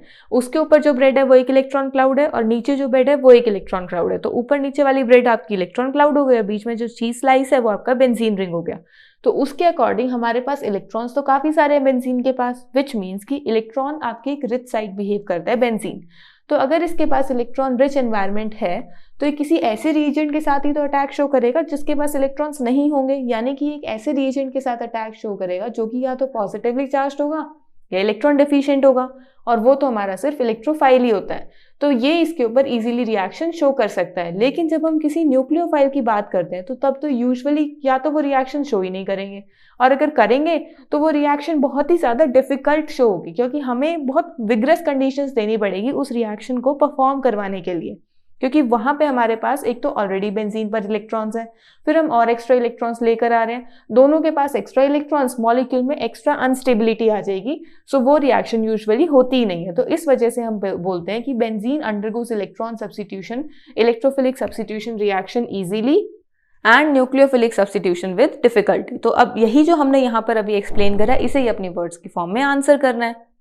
सो आप किस तरीके से आंसर करोगे? Benzene is a planar molecule having delocalised electron above and below the plane of ring. ये हमने अभी स्टडी करा था। Hence, it is electron rich. As a result, it is highly attractive to the electron deficient species, that is electropositive, which is electrophiles. Therefore, it undergoes electrophilic substitution reaction very easily. Nucleophiles are electron rich, hence they are repelled by benzene. Hence, benzene undergoes nucleophilic substitution with difficulty. So, this was your question number 19. Now, let's move on to question number 20. Question number 20 में क्या पूछा है, how would you convert the following compounds into benzene. यानी आपको यहाँ पर 3 compounds given है और इन तीनों कंपाउंड से आपको बेंजीन की फॉर्मेशन करनी है। अब बेंजीन हमें ऑलरेडी पता है कि हमारे पास बेंजीन का स्ट्रक्चर कुछ इस तरीके से होता है। अब हमें ये तीनों कंपाउंड्स कौन से गिवन है, सबसे पहले आपको गिवन है इथाइन। इथाइन का मतलब है कि आपको गिवन है CH ट्रिपल बॉन्ड CH, यानी एक अल्काइन गिवन है। अब अल्काइन से बेंजीन की कन्वर्जन तो हमने डायरेक्ट स्टडी करी थी, किसमें स्टडी करी थी, प्रॉपर्टीज ऑफ अल्काइंस में, जहां हमने देखा था कि अगर हमारे पास ये अल्काइंस होंगे तो इसकी साइक्लिक पॉलीमराइजेशन यानी कि एरोमेटाइजेशन रिएक्शन में हमने स्टडी करा था कि इसको जब हम एक हाई टेम्परेचर पर रिएक्ट करेंगे तो बहुत सारे अल्काइन मॉलिक्यूल्स, यानी कि आप अप्रोक्सीमेटली बोल सकते हो कि आपके 3 इथाइन मॉलिक्यूल्स कंबाइन करते हैं बेंजीन बनाने के लिए। यानी आपको किस टाइप की रिएक्शन ऑब्जर्व हो रही थी, यानी आपको इस टाइप की रिएक्शन ऑब्जर्व हो रही थी when you can prepare benzene from ethyne. जब आप इस इथाइन को रेड हॉट आयरन ट्यूब यानी एक हाई टेम्परेचर पर रिएक्ट करवाते हो तो आपके जो ये इथाइन के मॉलिक्यूल्स हैं ये आपस में कंबाइन करते हैं, साइक्लाइज करते हैं और आपको एक साइक्लिक पॉलीमराइजेशन रिएक्शन ऑब्टेन होती है जिससे आपको बेंजीन की फॉर्मेशन शो होती है। तो ये तो हो गया आपके पास फर्स्ट रिएक्शन। अब सेकेंड रिएक्शन में क्या पूछा हुआ है कि आपको इथीन से बेंजीन में कन्वर्ट करना है। इथीन आपका कैसा होता है, इथीन होता है आपके पास CH2 डबल बॉन्ड CH2। तो इथीन से बेंजीन की कन्वर्जन ऐसी तो हमने कोई डायरेक्ट रिएक्शन स्टडी नहीं करी है, लेकिन अगर हम इस इथीन को इथाइन में कन्वर्ट कर दें तो हमारे पास उसे बेंजीन में कन्वर्ट करने के लिए ये वाली रिएक्शन है। तो हमें देखना पड़ेगा कि हम इसको इथीन को कैसे इथाइन में कन्वर्ट कर सकते हैं। सो इथीन को इथाइन में कन्वर्ट करने की रिएक्शन हमने स्टडी करी थी इथाइन की यानी अल्काइंस की प्रिपरेशन में, जहां हमने देखा था कि अगर मैं इस इथीन को फर्दर हेलोजन के साथ रिएक्ट करवाऊंगा और उसके बाद उसके अंदर एल्कोहलिक KOH और सोडियम अमाइड की फॉर्मेशन, सोडियम अमाइड के साथ रिएक्शन करवाऊं तो हमारे पास इथाइन की फॉर्मेशन होती है। तो वो किस टाइप की रिएक्शन हो रही थी, यानी हमें इस टाइप की रिएक्शन दिख रही थी जहां पर सबसे पहले इस इथीन को हमने हेलोजन के साथ रिएक्ट करवाया जिसमें आपके दोनों तरफ हेलोजन जाके अटैच हो गए। अब हमने इसको एल्कोहलिक KOH के साथ रिएक्ट करवाया। एल्कोहलिक KOH के साथ रिएक्ट कराएंगे तो एल्कोहलिक KOH क्या करता है, डिहाइड्रोहेलोजनेशन, यानी यहाँ से आपके पास एक HBr रिमूव हो जाएगा। तो जब एक HBr रिमूव होगा, यहाँ से हाइड्रोजन और यहाँ से ब्रोमीन, तो आपके पास मॉलिक्यूल आएगा CHBr डबल बॉन्ड CH2। तो हमारे पास यहाँ से एक मल्टीपल बॉन्ड की फॉर्मेशन हो गई। अब हमें फॉर्मेशन तो इथाइन की करनी है, तो यहाँ पर क्या होगा, आप इसको फर्दर सोडियम अमाइड के साथ रिएक्ट करवाओगे तो यहाँ पर क्या होगा, ये जो सोडियम है ये यहाँ Na पॉजिटिव फॉर्म में एग्जिस्ट कर रहा है और NH2 नेगेटिव फॉर्म में। तो Na पॉजिटिव क्या करेगा, यहाँ से Br नेगेटिव को ले जाएगा और NH2 नेगेटिव क्या करेगा, यहाँ से H पॉजिटिव को ले जाएगा। तो यहाँ पर आपके पास फिर से वैकेंसी क्रिएट हो जाएगी। उस वैकेंसी को कंप्लीट करने के लिए हमारे पास एक मल्टीपल बॉन्ड यानी एक ट्रिपल बॉन्ड की फॉर्मेशन होती है। अब यहाँ पर आपके पास एक इथाइन मॉलिक्यूल की फॉर्मेशन हो गई। तो अगेन आप इसी रिएक्शन को यानी रेड हॉट आयरन ट्यूब में फिर से अगर साइक्लिक पॉलीमराइजेशन करवाओगे तो आपके पास बेंजीन की फॉर्मेशन हो जाएगी। तो ये हो गई आपके पास सेकेंड रिएक्शन। अब थर्ड रिएक्शन में आपको मॉलिक्यूल क्या गिवन है, हेक्सेन। हेक्सेन से यानी कि अल्केन से आपको बेंजीन की फॉर्मेशन करनी है। तो हमें पता है कि बेंजीन एक एरोमेटिक कंपाउंड है और अगर आपको अल्केन से बेंजीन की फॉर्मेशन करनी है यानी एक अल्केन से एरोमेटिक कंपाउंड की फॉर्मेशन करनी है तो वो रिएक्शन हमने अल्केन्स के अंदर स्टडी करी थी। किसमें स्टडी करी थी, उसकी प्रॉपर्टीज में, एरोमेटाइजेशन रिएक्शन के अंदर, जहां हमने देखा था कि अगर हम किसी अल्केन को Cr2O3 यानी क्रोमियम ऑक्साइड की प्रेजेंस में हीट करते हैं तो वो एरोमेटाइज हो जाता है अपने नियरेस्ट एरोमेटिक स्ट्रक्चर में। तो यहाँ आपके पास 6 कार्बन एटम्स की चेन है, तो इसका जो नियरेस्ट एरोमेटिक स्ट्रक्चर है वो बेंजीन रिंग है, तो ये बेंजीन रिंग में कन्वर्ट हो जाएगा। अब यहाँ पर किस स्टेप में फॉलो होती है रिएक्शन, सबसे पहले इसके अंदर क्या होता है, डिहाइड्रोजनेशन। डिहाइड्रोजनेशन में क्या होता है कि आपके पास यहाँ से हाइड्रोजन रिमूव होंगे। जब यहाँ से एक एक हाइड्रोजन रिमूव हो जाएगा तो इन सभी कार्बन के पास वैकेंसी आएगी। उस वैकेंसी को फुलफिल करने के लिए ये साइक्लाइज भी होंगे और मल्टीपल बॉन्ड की फॉर्मेशन भी करेंगे। तो इस वजह से आपके पास यहाँ पर एरोमेटिक कंपाउंड यानी बेंजीन की फॉर्मेशन होती है। This is an aromatization reaction. So इस तरीके से आप एक अल्काइन से, एक अल्कीन से और एक अल्केन से, तीनों ही कंपाउंड से बेंजीन की फॉर्मेशन कर सकते हो। So this was your question number 20। Now let's move on to question number 21। Question number 21 में क्या पूछा हुआ है, write structure of all the alkenes which on hydrogenation give 2 methyl butane. तो सबसे पहले स्टेटमेंट को समझो, स्टेटमेंट से आपको सोल्यूशन मिल जाएगा। स्टेटमेंट में क्या गिवन है, क्या पूछा हुआ है कि आपको 2 मिथाइल ब्यूटेन की फॉर्मेशन करनी है और किस रिएक्शंस को यूज करके फॉर्म करना है, ये हाइड्रोजनेशन, और किसके ऊपर रिएक्ट करना है, अल्कीन के ऊपर रिएक्ट करना है। तो आपको वो सारे पॉसिबल स्ट्रक्चर्स ऑफ अल्कीन बताने हैं जिसके ऊपर अगर आप हाइड्रोजनेशन रिएक्शन करवाओगे तो उससे 2 मिथाइल ब्यूटेन की फॉर्मेशन हो सकती है। तो सबसे पहले आप देखो ये हाइड्रोजनेशन रिएक्शन क्या है। हाइड्रोजनेशन रिएक्शन आते ही आप सबके दिमाग में एक ही चीज क्लिक करेगी कि एडिशन ऑफ हाइड्रोजन। बिल्कुल करेक्ट, वो हमें वर्ड से ही समझ आ रहा है।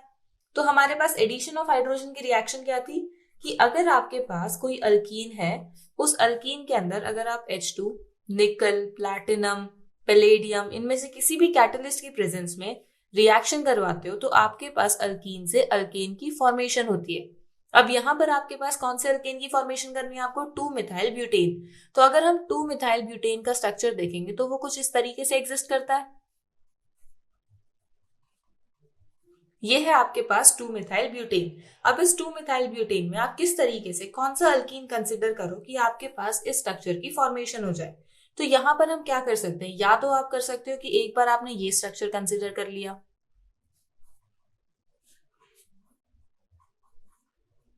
ये अल्कीन कंसिडर कर ली, क्योंकि इसके अंदर अगर आप हाइड्रोजन का एडिशन करवाओगे तो यहाँ पर एक हाइड्रोजन ऐड होगा और यहाँ एक हाइड्रोजन ऐड होगा, तो आपको यही वाला कंपाउंड मिल जाएगा।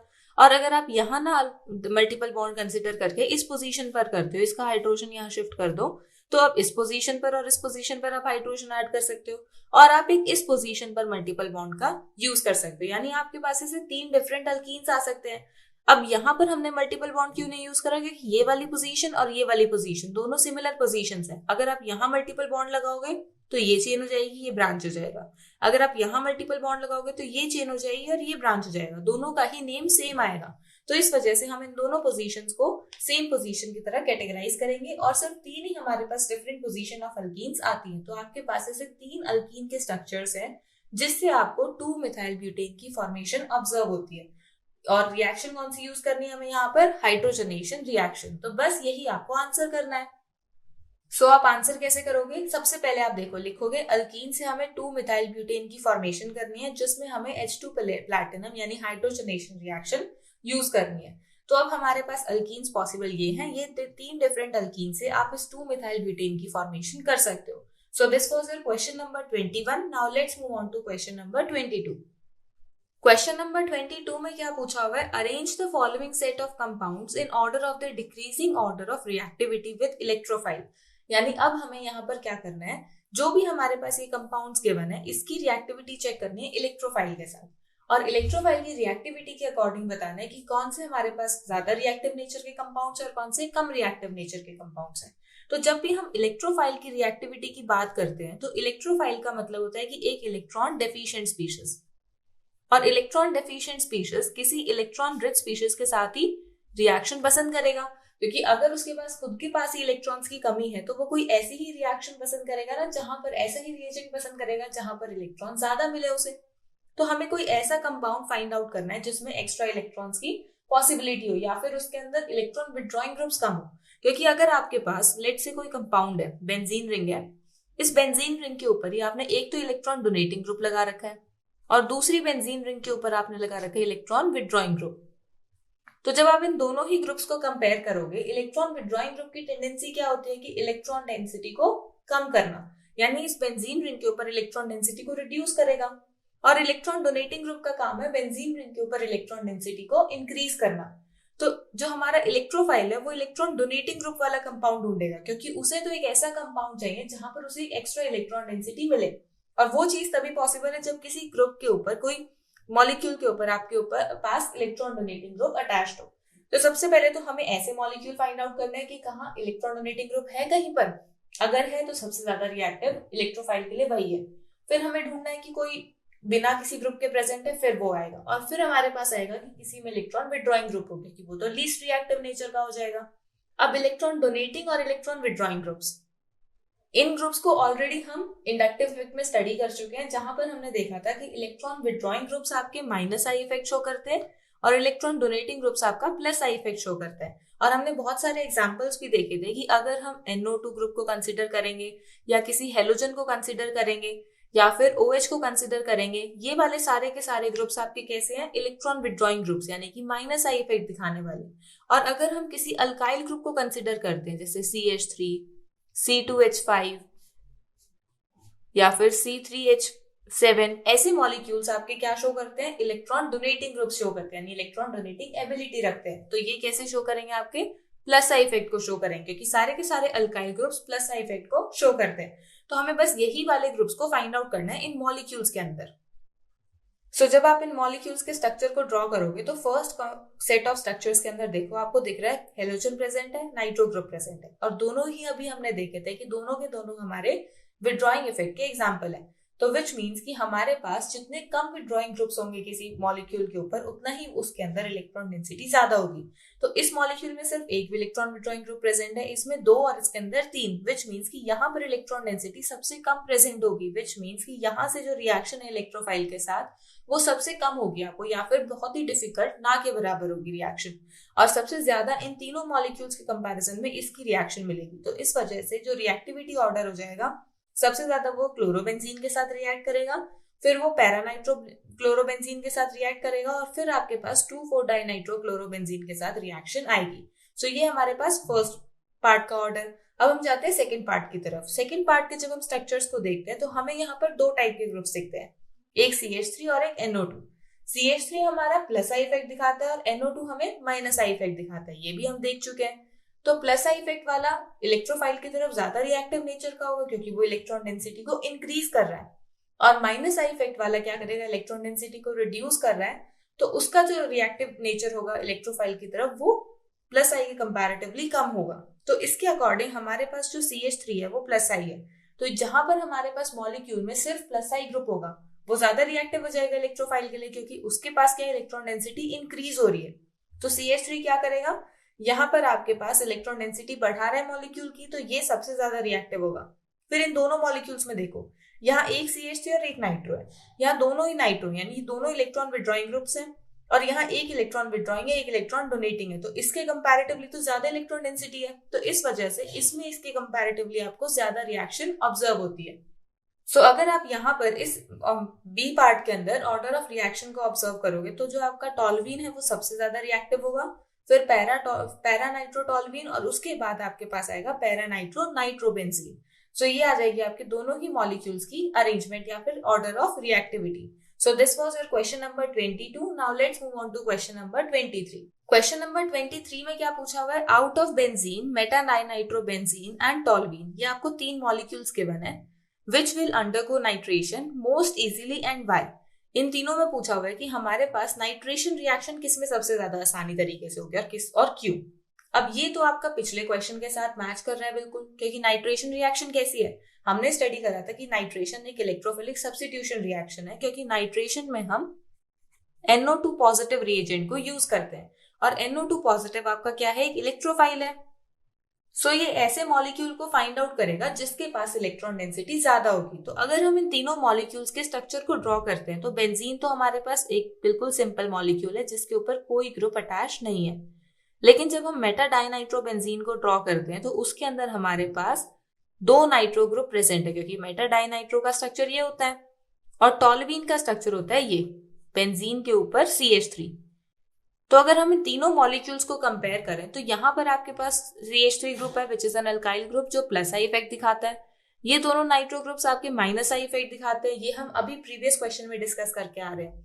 तो यहाँ पर हमें प्रॉपर क्लियरली ऑब्जर्व हो रहा है कि प्लस आई इफेक्ट का काम होता है बेंजीन रिंग के ऊपर इलेक्ट्रॉन डेंसिटी को इंक्रीज करना, यानी इलेक्ट्रॉन का फ्लो बेंजीन की तरफ करना, जिससे आपका इलेक्ट्रॉन डेंसिटी की जो इलेक्ट्रॉन डेंसिटी है बेंजीन के लिए वो इंक्रीज करेगी, और यहाँ पर आपके पास बेंजीन रिंग की इलेक्ट्रॉन डेंसिटी डिक्रीज करेगी। और नाइट्रेशन होने के लिए हमें एक ऐसे कंपाउंड की रिक्वायरमेंट है जहां पर इलेक्ट्रॉन डेंसिटी ज्यादा हो, तो आपके पास टॉल्वीन के साथ सबसे अच्छी रिएक्शन आएगी।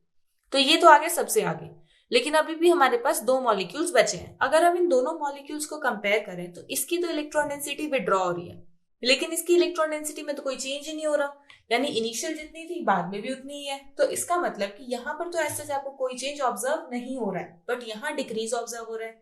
तो जो नाइट्रेशन रिएक्शन है वो इसमें ज्यादा अच्छी होगी, तो नाइट्रेशन यहाँ पर ज्यादा अच्छी होगी एज कम्पेयर टू दिस, इसमें तो होगी भी नहीं बल्कि। तो सबसे ज्यादा अच्छी रिएक्शन होगी टॉल्यूइन में, फिर बेंजीन में, और उसके बाद मेटाडाइनाइट्रोबेंजीन के अंदर। तो आप इस क्वेश्चन को आंसर कैसे करोगे, जैसे अभी मैंने एक्सप्लेन करा बिल्कुल वैसे ही आंसर करोगे। Nitration reaction is electrophilic substitution reaction. So ease of nitration depends upon the presence of electron density on compound. So presence of electron donating groups will increase the reactivity of compound towards NO2 positive, and presence of electron withdrawing group decreases the reactivity. और इन molecules के अंदर NO2 is an electron withdrawing group and CH3 is an electron donating group, which means जो आपका order of reactivity आएगा, toluene is the most reactive, then benzene, and then comes metadinitrobenzene. So this was your question number 23. Now let's move on to question number 24. Question number 24 में क्या पूछा हुआ है, suggest the name of Lewis acid other than anhydrous AlCl3 which can be used during ethylation of benzene. तो यहाँ पर आपको question में क्या पूछा हुआ है, क्वेश्चन में पूछा है कि आपके पास एक रिएक्शन हो रही है इथाइलेशन ऑफ बेंजीन, यानी बेंजीन के ऊपर आप इथाइल ग्रुप की एडिशन करवा रहे हो। अब उस रिएक्शन में हम एक ल्यूइस एसिड का यूज करते हैं, क्योंकि ये हम ऑलरेडी डिस्कस कर चुके हैं कि इलेक्ट्रोफिलिक सब्स्टिट्यूशन रिएक्शंस में हमें एक ल्यूइस एसिड की रिक्वायरमेंट होती है, क्योंकि वो आपके इलेक्ट्रोफाइल को जनरेट करने में, उसे एक्टिवेट करने में हेल्प करता है। वो हमने उसका मैकेनिज्म भी स्टडी करा था। अगर आपको फिर भी दोबारा देखना तो आई बटन पे आपको उसका लिंक मिल जाएगा। तो यहाँ पर हमारे पास हम AlCl3 ल्यूइस एसिड को यूज कर रहे हैं। तो इस क्वेश्चन में ये पूछा हुआ है कि क्या हम यहाँ पर किसी और ल्यूइस एसिड को भी यूज कर सकते हैं अदर देन द AlCl3? बिल्कुल कर सकते हैं, क्योंकि अगर हमें ल्यूइस एसिड ही यूज करना है तो वो तो हम कोई भी ल्यूइस एसिड यूज कर सकते हैं, क्योंकि ल्यूइस एसिड का काम क्या होता है, वहां से जो भी आपके पास मॉलिक्यूल उसमें से नेगेटिव पार्ट को हटाना, क्योंकि उसके पास क्या होता है, इलेक्ट्रॉन डेंसिटी कम होती है, तो वो इलेक्ट्रॉन डेफिशिएंट नेचर का होता है, तो वो क्या करता है, नेगेटिव रिएजेंट को अपने पास बुलाता है, जिससे क्या होगा, उस जो रिएजेंट हमने कंसिडर करा है उसका इलेक्ट्रोपॉजिटिव पार्ट जनरेट हो जाता है। तो हम यहाँ पर किसी भी ल्यूइस एसिड को यूज कर सकते हैं। सो इस क्वेश्चन को हम आंसर कैसे करेंगे, इथाइलेशन of benzene is Friedel-Crafts alkylation reaction, बिल्कुल correct. So any Lewis acid can be used in place of AlCl3 like FeCl3, SnCl4, BF3, FBBr3 या और कोई Lewis acid अगर आपके दिमाग में कोई भी एग्जाम्पल आ रहा है तो आप किसी भी Lewis acid को यहाँ पर यूज कर सकते हो। So this was your question number 24. Now let's move on to question number 25. Question number 25 में क्या पूछा हुआ है, Why is Wood's reaction not preferred for the preparation of alkanes containing odd number of carbon atoms? यानी question में क्या बोला है कि जब हम वुड्स रिएक्शन परफॉर्म करवाते हैं उस टाइम पर हम उन अल्केन्स की फॉर्मेशन क्यों नहीं करवा सकते जहां पर हमारे पास odd number of carbon atom हो, यानी कि 3 number of carbon atoms consider हो सकते हैं उस अल्केन में, 5 कंसिडर करे जा सकते हैं, 7 कंसिडर करे जा सकते हैं। हम उन अल्केन्स की प्रिपरेशन क्यों नहीं कर सकते using Wurtz reaction? Illustrate your answer by taking one example. अब वुड्स रिएक्शन कौन सी थी, वुड्स रिएक्शन हमने अल्केन्स के अंदर स्टडी करी थी ना, जिसमें क्या था हमारे पास कि अगर हमारे पास कोई अल्काइल हैलाइड है, जैसे अगर हम किसी भी अल्काइल हैलाइड RX को कंसिडर करते हैं और इसकी रिएक्शन जब हम सोडियम मेटल के साथ करते हैं इन प्रेजेंस ऑफ ड्राई ईथर, तो इसके अंदर क्या होता है, आपके पास ये जो सोडियम मेटल है ये हेलोजन को रिमूव कर लेता है और आपका जो ये अल्काइल हैलाइड है ये दूसरे अल्काइल हैलाइड के साथ, क्योंकि ऐसे ही आपके पास और भी है दूसरे स्पीशीज जो ये हेलोजन को ले जाते हैं, तो ये जो दोनों अल्काइल हैलाइड्स बच जाते हैं ये एक दूसरे के साथ कंबाइन कर जाते हैं और एक डाइमर की फॉर्मेशन होती है। तो ये है हमारे पास हमारी वुड्स रिएक्शन। तो इस क्वेश्चन में ये बोला है कि वुड्स रिएक्शन तो दोनों रिएजेंट्स को कंबाइन करने का काम करता है, तो यहाँ पर हम किसी odd number of carbon atom की चेन क्यों नहीं फॉर्म कर सकते, उसका आंसर देना है आपको। सो यहाँ पर आप इसको कैसे इलस्ट्रेट कर सकते हो, कैसे अच्छे से एक्सप्लेन कर सकते हो, आप एक एग्जाम्पल कंसिडर करो। जैसे हम यहाँ पर कंसिडर करते हैं एक CH3 Br +2 सोडियम और +Br C2H5। अब अगर हमें किसी odd number of carbon atom containing chain को फॉर्म करना है तो उसके लिए हमें 2 डिफरेंट अल्काइल हैलाइड्स कंसिडर करने पड़ेंगे, क्योंकि अगर आपने दोनों अल्काइल हैलाइड सेम कंसिडर कर लिए तब तो अगर आपके पास दोनों तरफ 3-3 होंगे तो वो कंबाइन करके 6 फॉर्म करेंगे, दोनों तरफ 1-1 होंगे तो कंबाइन करके 2 फॉर्म करेंगे और 2-2 होंगे तो कंबाइन करके 4 फॉर्म होंगे। तो इस तरीके से तो हमें कभी भी odd number of carbon chain की फॉर्मेशन ऑब्जर्व ही नहीं होगी। उसे ऑब्जर्व करने के लिए हमें 2 डिफरेंट अल्काइल हैलाइड्स कंसिडर करने पड़ेंगे। तो अभी हम कंसिडर कर रहे हैं 1 कार्बन एटम की चेन और 2 कार्बन एटम की चेन, और हम एक्सपेक्ट कर रहे हैं कि इनकी रिएक्शन से हमें एक 3 कार्बन एटम की चेन मिलेगी। बिल्कुल करेक्ट। जब हम इस रिएक्शन को परफॉर्म करवाएंगे तो हमें यहाँ से CH3 CH2 CH3 एक 3 कार्बन एटम यानी एक प्रोपेन की फॉर्मेशन ऑब्जर्व हो रही है। बट इसके साथ साथ हमें और भी रिजल्ट्स मिल रहे हैं। अब और डिफरेंट रिजल्ट्स हमें क्यों मिल रहे हैं? क्योंकि ये जो रिएक्शन है ना आपकी, इस रिएक्शन में फ्री रेडिकल मैकेनिज्म फॉलो होता है। और फ्री रेडिकल मैकेनिज्म के अंदर हमने एक चीज स्टडी करी थी कि फ्री रेडिकल्स जो होते हैं ना आपके बहुत ज्यादा रिएक्टिव नेचर के होते हैं, तो उनको ना रिएक्ट करने के लिए बहुत फटाफट स्पीशीज की रिक्वायरमेंट होती है, जिस वजह से वो कभी कभार क्या करते हैं, हमें डिजायर्ड प्रोडक्ट के अलावा और भी बहुत सारे रेंज ऑफ प्रोडक्ट्स मिलते हैं उस रिएक्शन में हमें। क्यों मिलते हैं? क्योंकि वो और भी हमारे पास जितने भी रिएजेंट्स प्रेजेंट है वो सबके सब फ्री रेडिकल फॉर्म में है, वो उनके साथ कंबाइन कर जाएंगे। तो यहाँ पर भी वही होगा। यहाँ पर क्या होगा आपके पास, जैसे ये CH3 है, जरूरी तो नहीं है कि ये CH3 इस C2H5 के साथ ही कंबाइन करे, क्योंकि आपके पास तो बहुत सारे स्पीशीज हैं। तो वो CH3 आपका इस CH3 के साथ ही कंबाइन कर सकता है और आपके पास यहाँ CH3 रेडिकल CH3 कंबाइन कर जाएगा। हो सकता है कि आपके पास यहाँ CH3 के साथ रिएक्शन ही ना हो, C2H5 रेडिकल जो है आपका वो दूसरे C2H5 के साथ कंबाइन कर जाए, यानी आपके पास यहाँ पर एक ब्यूटेन की फॉर्मेशन आपको मिल जाए, CH3 CH2 CH2 CH3। तो ऐसे जरूरी थोड़ी है कि आपको सिर्फ एक प्रोपेन की ही फॉर्मेशन मिलेगी, आपको और डिफरेंट रेंज ऑफ कंपाउंड्स भी मिल सकते हैं। सो आप सब सोच रहे होंगे कि मैम इसमें क्या डिफरेंस है, अगर हमें यहाँ पर 3 डिफरेंट कंपाउंड्स मिल भी रहे हैं तो उसमें से हमारे पास एक तो हमारा डिजायर्ड प्रोडक्ट मिल ही रहा है हमें, तो हम यहाँ से इसको सेपरेट कर लेंगे। बट ये सेपरेशन इतनी इजी नहीं है, क्योंकि ये जो आपके तीनों आपके कंपाउंड सामने आ रहे हैं, इनकी जो बॉइलिंग पॉइंट की रेंज है वो काफी क्लोज है, काफी सिमिलर है एक दूसरे की। सो उस वजह से आप इनको इजीली सेपरेट भी नहीं कर पाओगे, जिस रीजन से आपके पास एक कंपाउंड तो मिक्सचर फॉर्म में ही रह गया। तो आपको मिला हो या ना मिला हो आपका डिजायर्ड प्रोडक्ट, उसका तो कोई हमारे पास एज सच पूरी वेरिफिकेशन हमें तो मिला ही नहीं है, तो हम कैसे बोल सकते हैं कि हमें मिला है? आप कहाँ से कंफर्म करोगे अपने रिजल्ट्स को? कंफर्म करने के लिए तो आपको प्रॉपर डाटा चाहिए ना, NMR वगैरह। और NMR या स्पेक्ट्रोस्कोपी डाटा आप तभी फाइंड आउट कर सकते हो जब आपके पास प्योरिटी हो कंपाउंड में, और ऐसे मिक्सचर के अंदर तो आप प्योरिटी अटेन ही नहीं कर सकते। सो इस वजह से आप क्या करोगे, ये एक्सप्लेन करोगे कि वुड्स रिएक्शन से हमें कभी भी अनसिमेट्रिकल या odd number of carbon atoms form नहीं होते चेन में, वो हमेशा एक सिमेट्रिकल कार्बन एटम की चेन ही फॉर्म करते हैं। सो अब आप इसे आंसर कैसे करोगे? Wurtz reaction is limited for preparation of symmetrical alkyne. जैसे आप यहाँ पर एक रिएक्शन करके दिखाओगे वुड्स रिएक्शन की, फिर आप बोलोगे but this reaction cannot be used for preparation of unsymmetrical और odd number of carbon atom alkane, because if two dissimilar alkyl halides are taken as reactant, then the mixture of alkane is obtained as product, because they involve free radical species, and it will be difficult to separate them as the alkanes have similar boiling points. So यहाँ पर आप वो reaction show करोगे, फिर एक example consider करके CH3Br और C2H5Br का, और जो रिएक्शन हमने अभी स्टडी करी थी बस वही रिएक्शन हमने यहाँ यूज करी है, तो आप बताओगे कि हमें मिक्सचर ऑफ प्रोडक्ट्स मिल रहे हैं जिनको सेपरेट करना डिफिकल्ट है। सो इस वजह से हम वुड्स रिएक्शन को यूज नहीं कर सकते एक अनसिमेट्रिकल या फिर odd number of carbon atom alkane की फॉर्मेशन करने के लिए। सो this was your question number 25 and with this the back exercise of this chapter is completed. I hope आपको बहुत अच्छे से सारे क्वेश्चंस क्लियर हो गए होंगे। अगर कोई भी डाउट है तो आप कमेंट सेक्शन में पूछ सकते हो। Thank you.